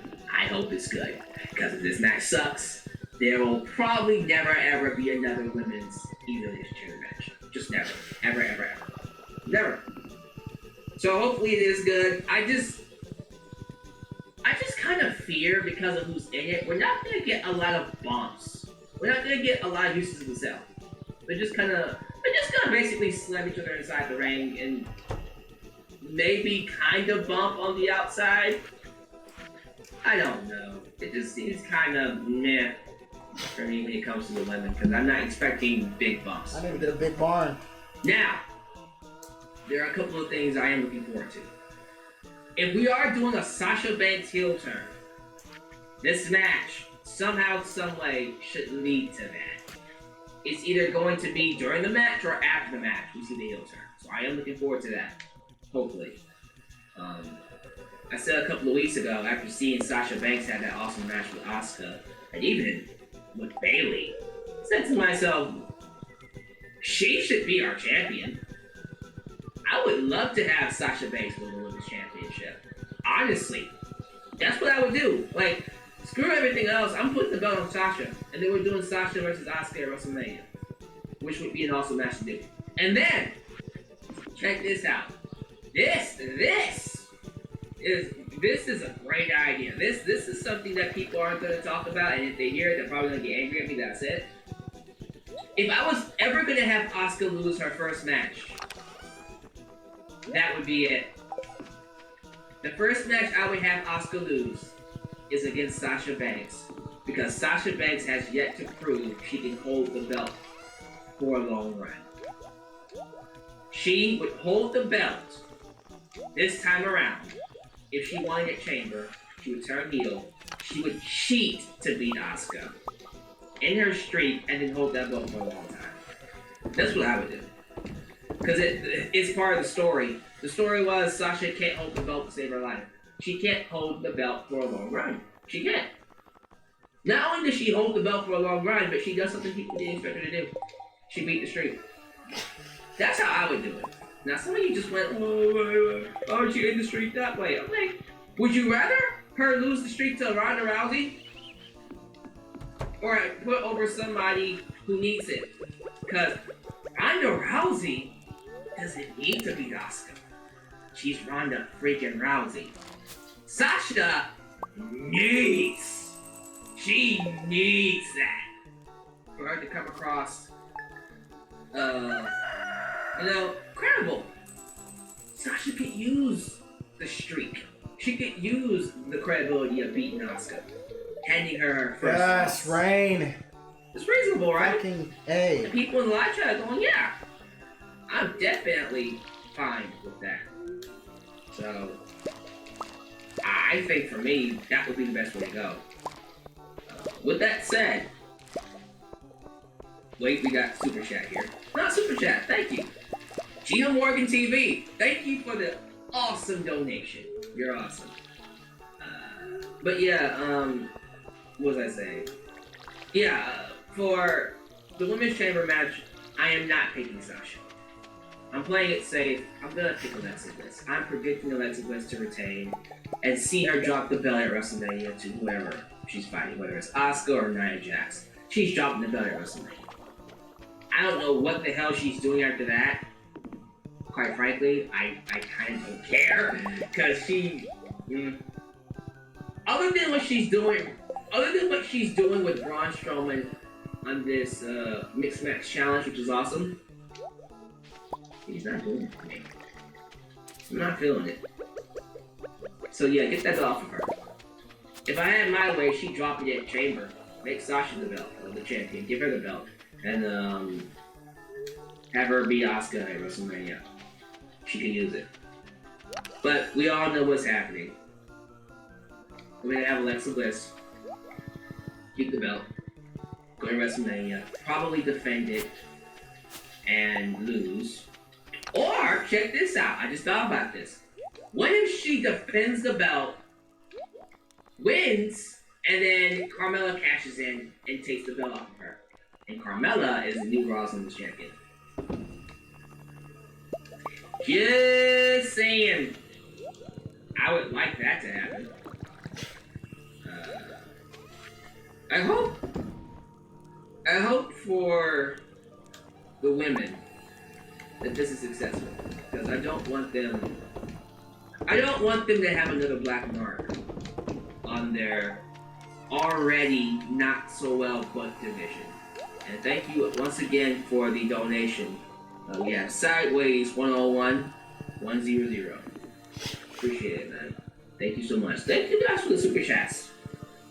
We got another one. Okay, as soon as I said that super chat, here's another one. Mr. Green, stop giving Asuka and Shinsuke long promos, WWE. Oh yeah. Oh my lord, that promo on Raw was garbage. Why did they give her an English promo? No, she can't speak English well. Are you idiots? Are you dumb? That's dumb. Yes, she has to eventually learn how to speak English, but she can't do it well yet. So stop making her do it. Be smart. Be intelligent. She speaks fluent Japanese. Have her say some stuff in Japanese, make it sound aggressive, and then have her say 3 words in English. Nobody is ready for Asuka. That's it. She has to say. That's all she has to say. Just saying. But yeah, man, I personally feel like when it comes to the Chamber, Alexa's gonna keep the belt, and she'll probably end up dropping it at WrestleMania somehow, some way. Oh my god. Then we get to the 7-man Elimination Chamber match, the main event of the evening. Roman Reigns versus Who Wants to Walk with the Lights? John Cena, Braun Strowman, and The Miz. Here's the thing.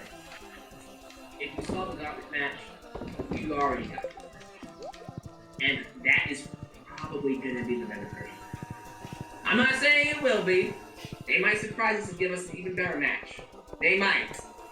But, in my opinion, that gauntlet match, that might have just beat their main event. They might have already blown their load way before the pay-per-view. I don't see them topping this gauntlet match on Raw. But they can try. By all means, try. Please go out of your way to make this match awesome if you can. The problem is, we know how it ends. We all know how it ends. We know who's gonna win. We know who's going to WrestleMania in the main event. We know who's closing the show against Brock Lesnar. There's nothing you can do about it. Whether you hate it, whether you loathe it, we already know that the guy going to fight Brock Lesnar at WrestleMania, where he will kick out of 10,000 F5s and beat him 1-2-3, is Mr. Cock That Yes Man! Yeah, man! We're gonna cock that yes man! Yeah, yeah! Superman punch man! Yeah! You know, it's kind of sad when I look at this match. Literally, aside from Cena, everybody else but Roman Reigns would be a more interesting opponent. Finn Balor never lost the Universal Championship. Never fought Brock Lesnar. The Demon versus Brock Lesnar would be an excellent WrestleMania match. And then he beats Brock Lesnar too. Bro, what a way to send off Finn Balor and make him a top guy. Seth Rollins. Seth freaking Rollins. The whole comeback story of him, you know, making that transformation into who he is today after he came back from injury. Fought off his demons, got away from Triple H. When he fought Brock Lesnar in 2015, he was a coward. He was not ready to fight Brock Lesnar. And now, 3 years later, about 3 years later, here he is, a different man. Stronger, faster, rebuilt, ready to take on the beast, one-on-one. I would love to see Seth Rollins versus Brock Lesnar for the Universal Championship. After that performance he had in that gauntlet match, he deserves it. Tell me otherwise. Would love to see him fight Brock Lesnar. You know who else I want to see fight Brock Lesnar? The Miz. Squirrel it. Never seen the match before. Why not? Why not do no one respects I want to the be Miz. Universal Champion and IC Champion, and then have Miz somehow scurry away with the belt and walk out as Universal Champion and IC Champion. I would love that. Probably won't happen. Not gonna happen. I would love that. Why not have... Oh, here's an idea. Braun Strowman. Brock Lesnar. He's the most over guy in that freaking chamber match. He has a history with Brock Lesnar. Lost the first match. Didn't get pinned in their second match. So why not have him one more time at WrestleMania and Strowman conquers the Beast? Easiest story to tell. Any one of them. Any one of them would be awesome. But no. We gotta go with Mr. Cock That Yes Man versus the Beast Incarnate at WrestleMania. Because they both ended the Undertaker. Well, they both beat Undertaker at WrestleMania. They didn't end the streak. That was Lesnar. They both beat Undertaker at WrestleMania. Whoa, whoa, whoa, whoa. Okay, super chats are coming in crazy. Coming in hot. We got these super chats, boy. Tyler Marine. Fenner said Super in the chamber, to be honest. I don't gotta check on my field against Yeah. the man and get you soft pro. That's good. That's one thing, man. Good to hear, man. I got the tour date, and sometime either this week or on Monday. I'll have everything out. Alright. Good shit, man. Things are starting to work out a little bit. Yeah, I don't have to worry about going back to the penitentiary or anything like that. Wow, see, I know that was hanging over your head for a while, so that's good to hear, bro. Real talk.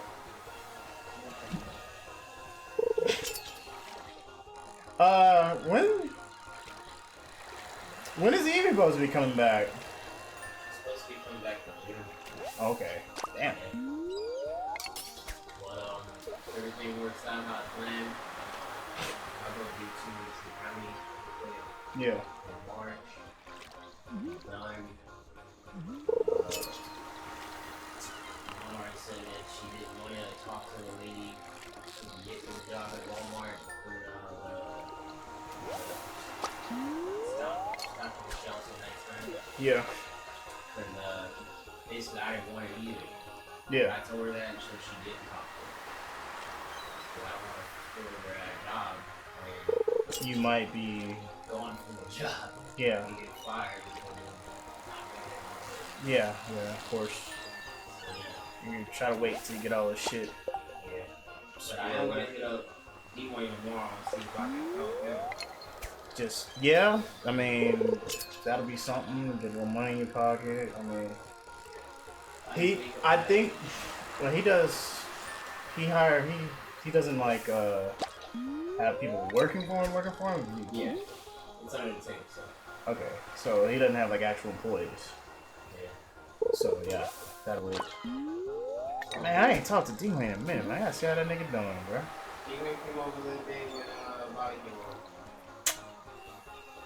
Damn, I should have said so. I ain't seen him though. That's alright. Hit him up on Facebook or something. I hit a bunch of people, bro. Bunch of niggas I need to like touch base with. D-Wayne's doing good, so the same thing, stay that trouble. It's grinding. I'm glad the business has been working out. Shit. There's a lot of people I gotta go. I gotta get back in touch base with though, man. For real. Now, anytime you want to hang out, man, just let me know.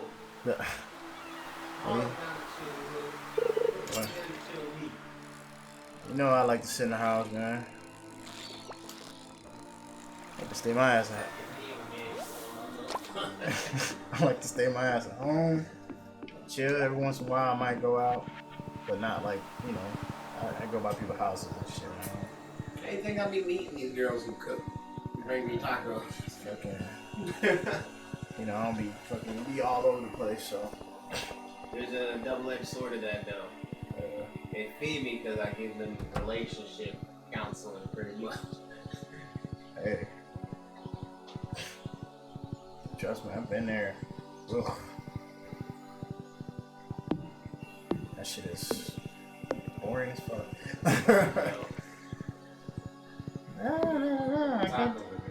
What about this? What about this, Mike? Stop fucking texting, dude. Give him some goddamn space. They don't fuck with you. Girls want to fuck with girls who don't want to fuck with you. I mean, guys want to fuck with girls who don't want to fuck with you. It is what it is, though, man, you know. I was looking at some of my homegirls and some of my exes from Jersey, and I'm like, Jersey don't crack, man. None of y'all got fat. Anything, y'all just got like fitness. I got abs poking out and whatnot. That's what's up. That's what I like to hear. Bad bitches like that. You're lucky I'm taking them, or I don't want y'all through here again. I need to fucking. Ain't y'all be playing ice cream. I need to go ahead and get some traveling done. Texas ain't cutting it.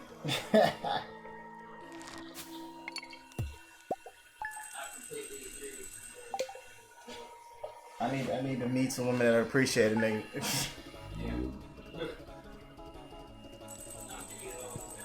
Nah.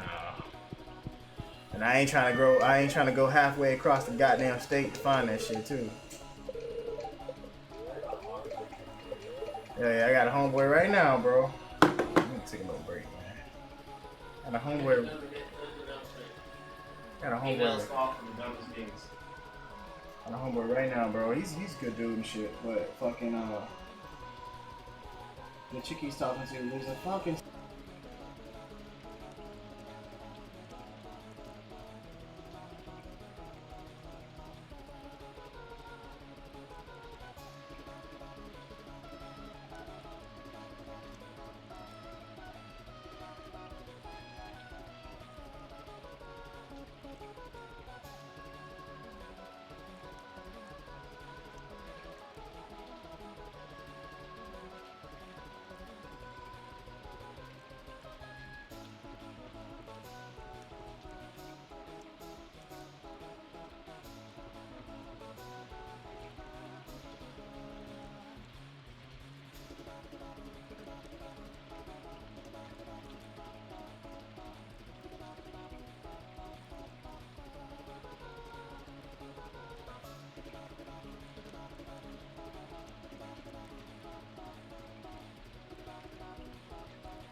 I'm getting, you know, just like, hey guys, made a cameo.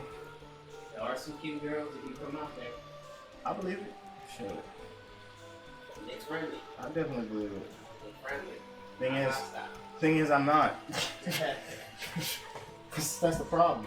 I'm not a fucking friendly person. You can walk up to one of them and just have a random ass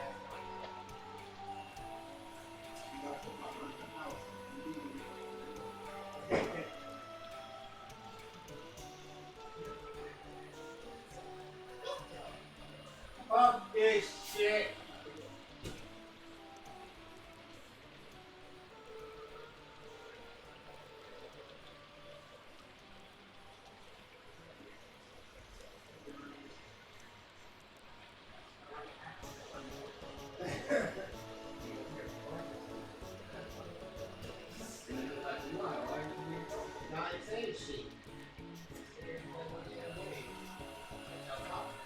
And in the case of that situation, I know these people, but I don't know these people, so I'm just kind of sitting there listening to the conversations, and I'm like, this is really pointless, because I have nothing to talk about. Let me go home, so I'm not sitting here looking awkward, being quiet and shit. People wondering what the fuck's wrong with me. No.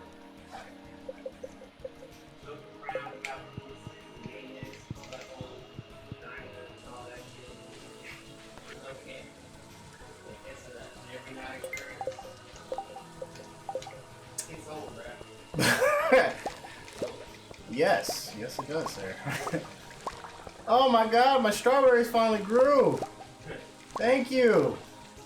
Lord, man. Oh shit. Hold up, my passion fruit grew too? What? Well, one did. Fuck, dude.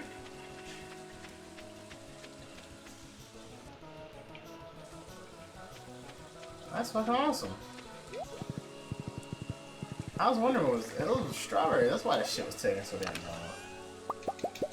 Fucking spring almost over with and shit. This nigga asking me for sashimi? Like, nah, come on, cuz.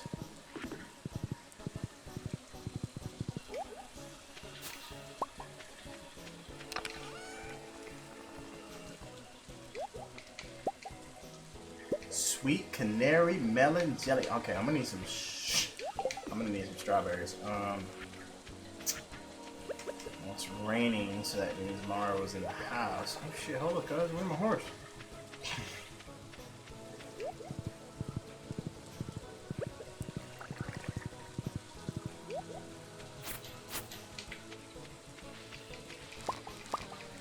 Canary melons, baby! Yes, sir.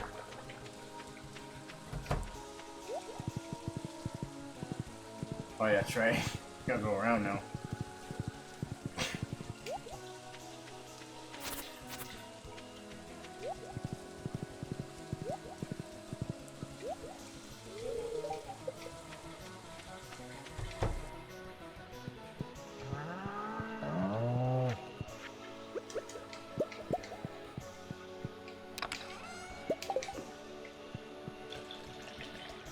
Milk. Milk. Okay. Milk pill. God damn, dude.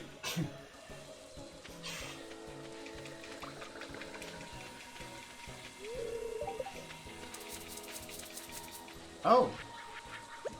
Got some rice. Yes, sir.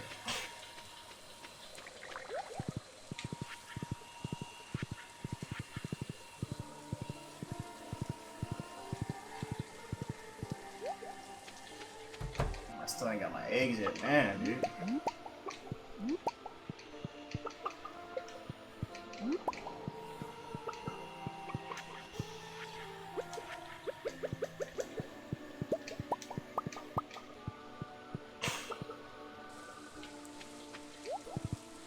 Whew. I think we should hit the mines up today. Let's see.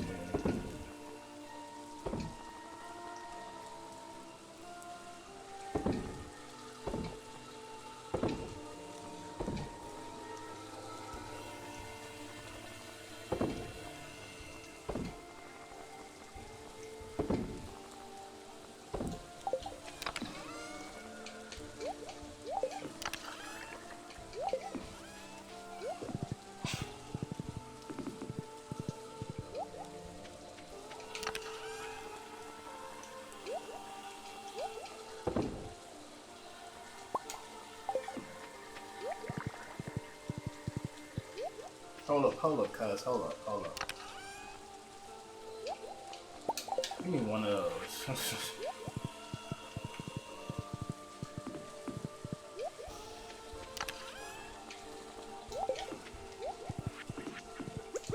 Alright, we're gonna hit the mines up today.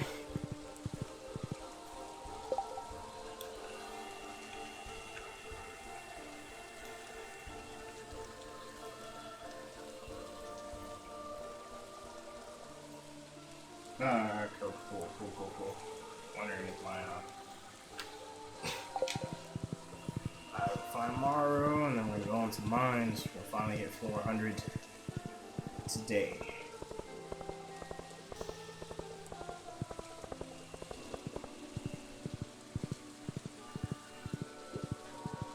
Go ahead and give Maru a I haven't been working on the community center. Hold up.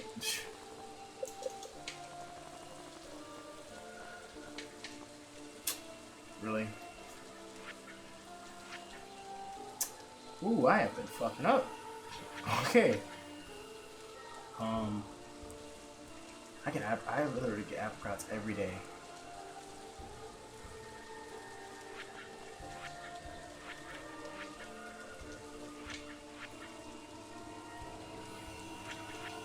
Okay, next time I get some green beans and some cauliflower. Yeah. Think of that. Green bean, cauliflower.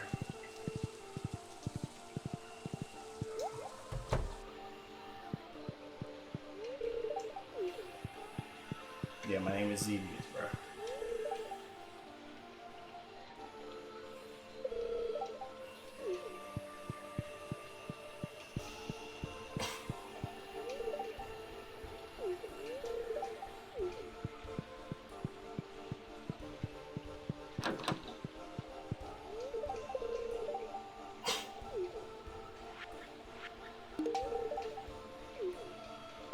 I know it's spectacular, girl. Well, I got something else for you too. Oh man, that's some assholes. Alright. They like this, I ain't gotta worry about water and shit. I ain't taking no more my fishing stuff. We're just gonna go get it in. Yeah.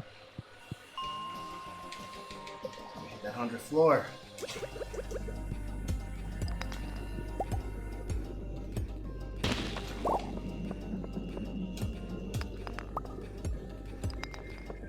I need to work on upgrading my tools.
Got him.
Two more floors, baby.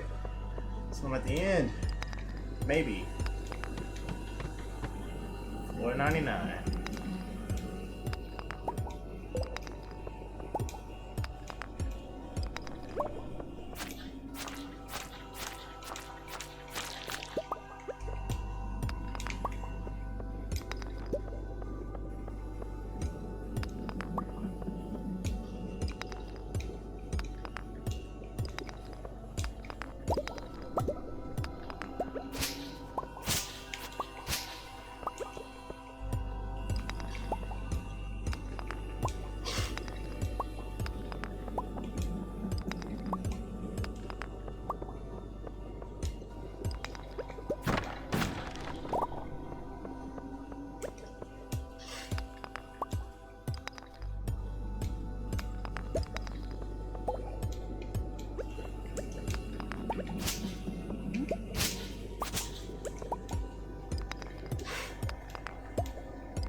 Yes, sir.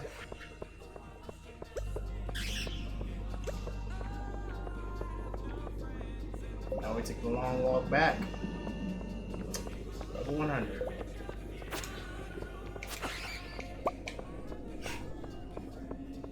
It's been a long ride, man. It's been a long ride. Killmonger will save us from Roman. I love Killmonger. I saw Black Panther. Such an excellent movie, by the way. He killed that. Killmonger would be an excellent world champion. For real, for real. Man, he'd be the ultimate heel. I'd love to see that match. Killmonger versus freaking Roman Reigns. Let's go. Let's go get it. But yeah, anybody else would be better than Roman Reigns, man. But we're getting Roman. Which is why I don't care about this match. No. I already know who's winning it. So the drama's gone. It's gone.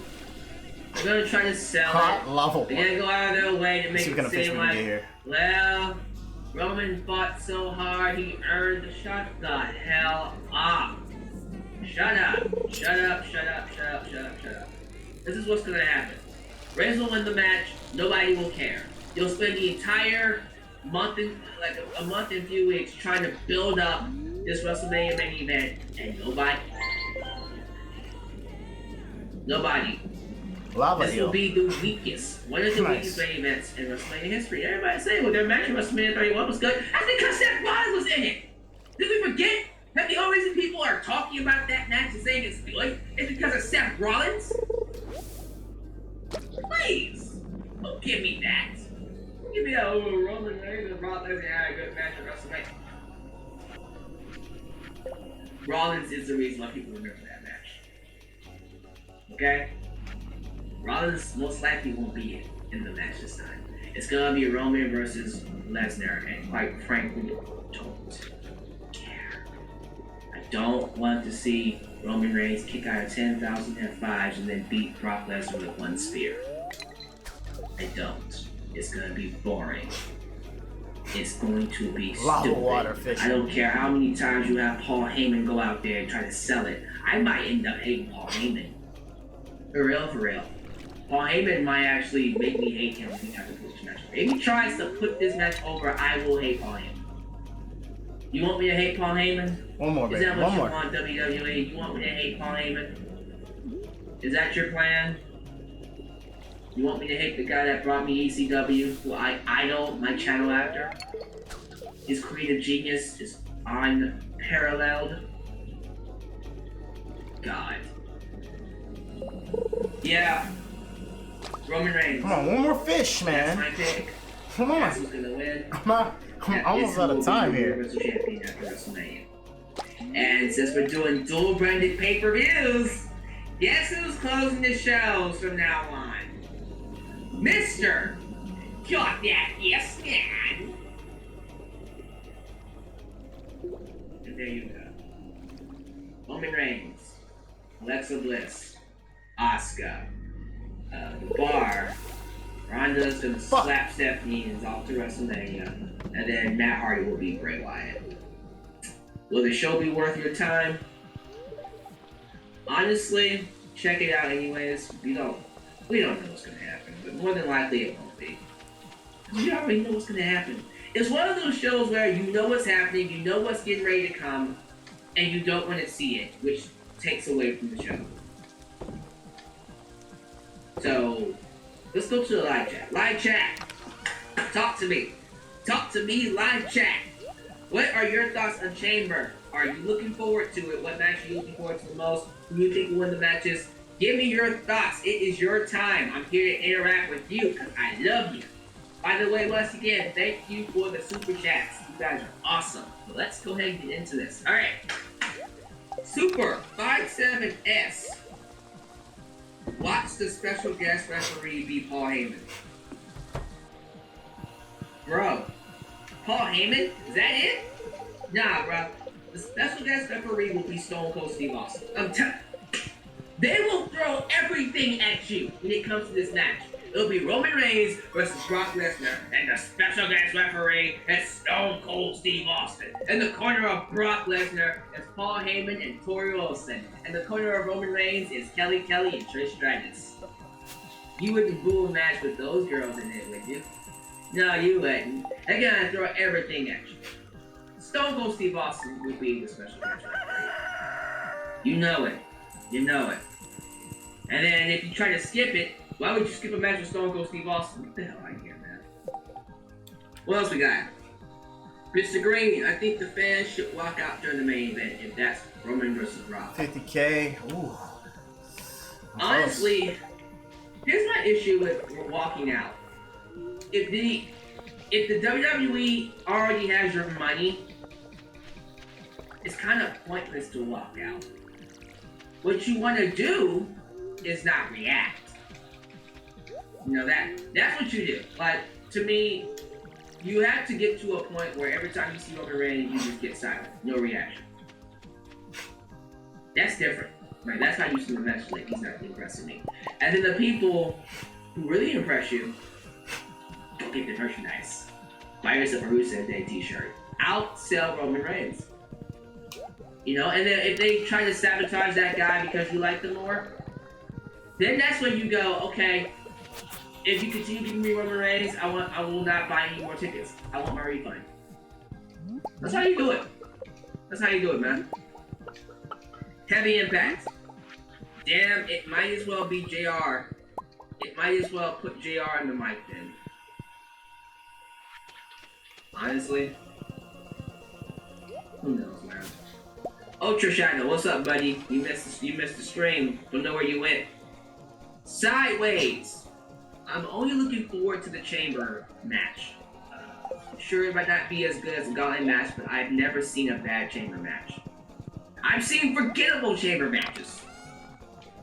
Not bad, but forgettable. We'll see. Gregory Gold, we need a Titus. Well, right? T-shirt. You wouldn't buy that t-shirt. You wouldn't buy that t-shirt. Boy, you sorry.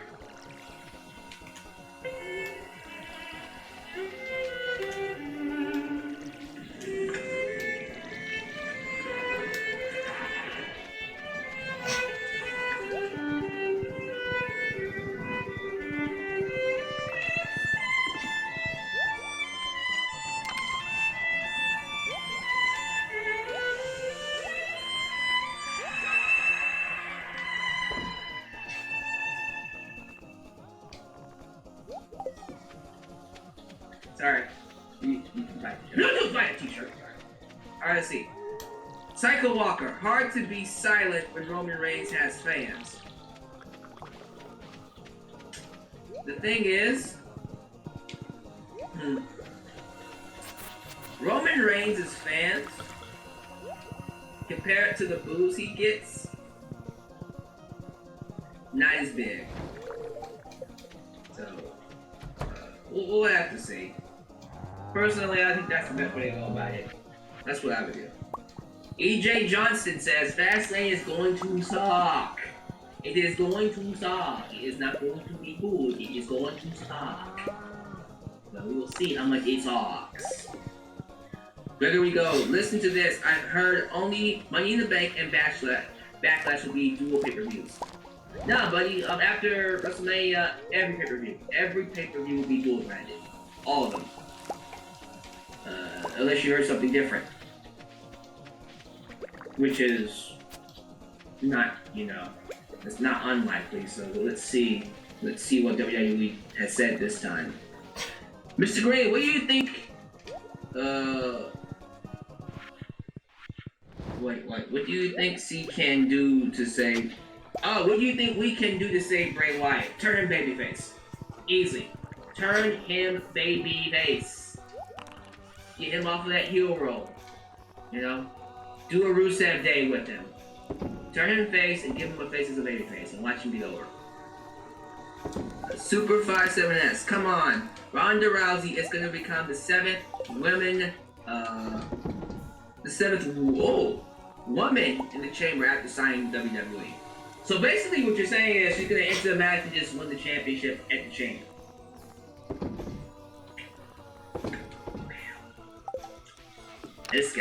This guy over here. Devin White, 5 hours because that's much better. F my life.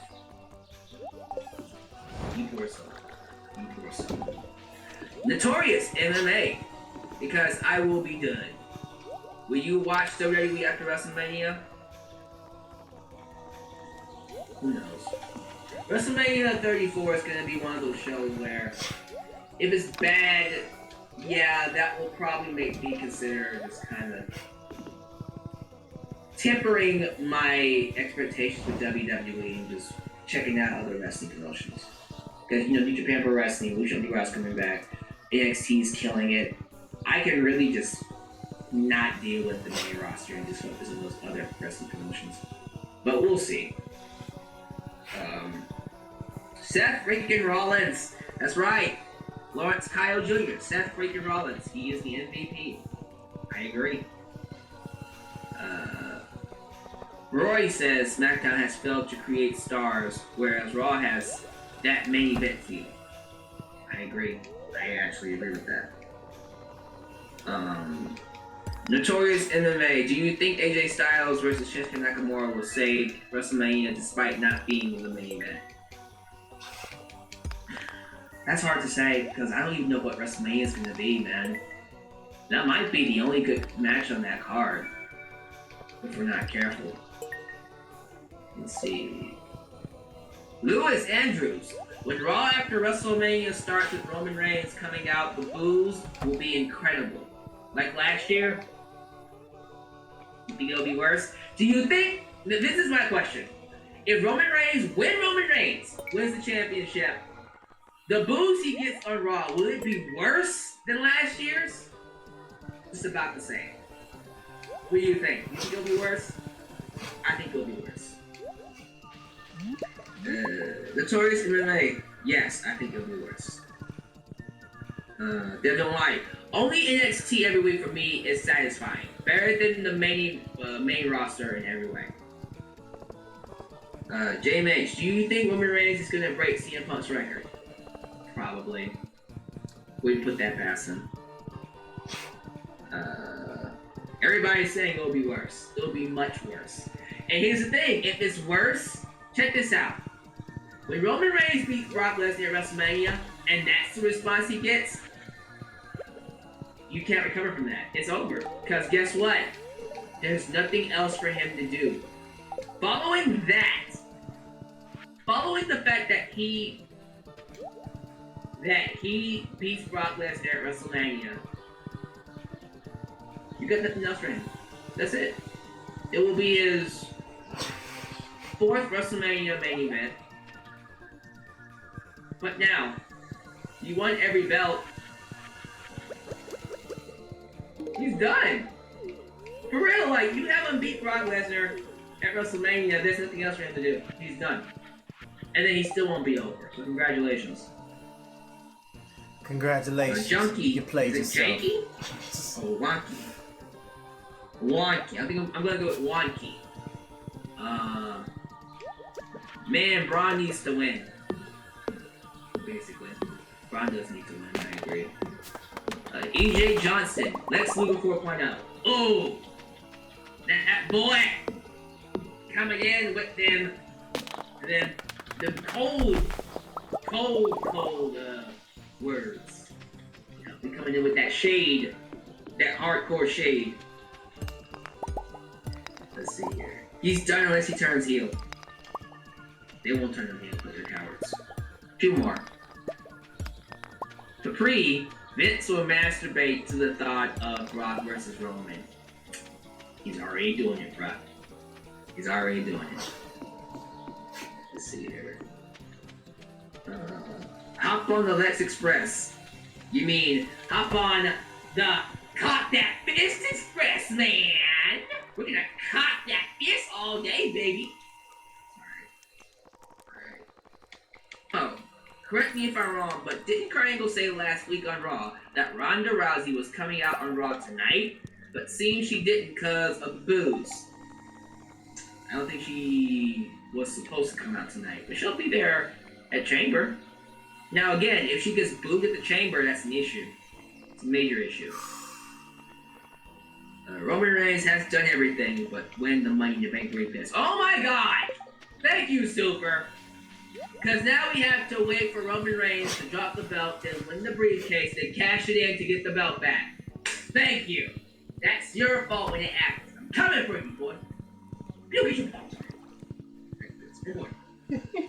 Notorious MMA. Is Lucha Underground still going? Yes. Lucha Underground is currently taping for season 5.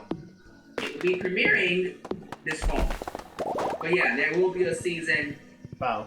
And I can't wait for it. It's gonna be awesome. Now check this out. Season 4, I heard it's gonna be taped in 2 different locations. So there's gonna be 2 temples. Ugh.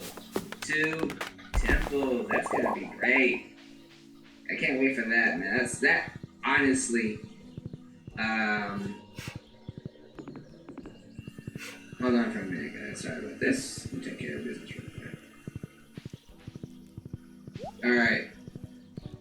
Alright, so, there was a spam bot in the chat. Gotta get rid of that. But yeah, man. Absolutely. It's gonna be 2 different temples in the, Lucha Underground Season 4. So that's gonna be great. That's gonna be awesome. No, there will not be any more Prince Puma, because Prince Puma, Ricochet, is now in NXT, who will be debuting very soon. I can't wait for that. But this Wednesday, I don't give a damn about what else is happening this week. My pay-per-view main event is this Wednesday. Johnny Gargano versus Andrade Cien Almas, ladies and gentlemen. It is going to be a lit. Not lit, but lit. It's gonna be great. Alright. Guys, that's gonna cut it. That's it for me. I'm tired. I've been up here talking to you people, and all you do is just ramble on about Cruz can't lose, and your give up guys, CM Punk's not coming back chats, and your Roman Reigns cock that fist hashtags. I'm about to get out of here and give me something to eat, because y'all some losers. Look, if you're a loser, I'm a loser. Let's be losers together. One love, baby. Alright, let's get out of here. So, you know what to do. If this is the first time you're watching me, do yourself a favor. We're gonna go ahead subscribe. Be a part of the Deluxe Man Nation. We're gonna go ahead and call it there. I don't want to make this an all-night thing. It's been awesome. Thanks for tuning in, guys. Freaking awesome, man. Thanks for hanging out. Listen to the tunes, listen to me, listen to bullshit podcasts. I will see you guys later. Thanks for being awesome. Deuces.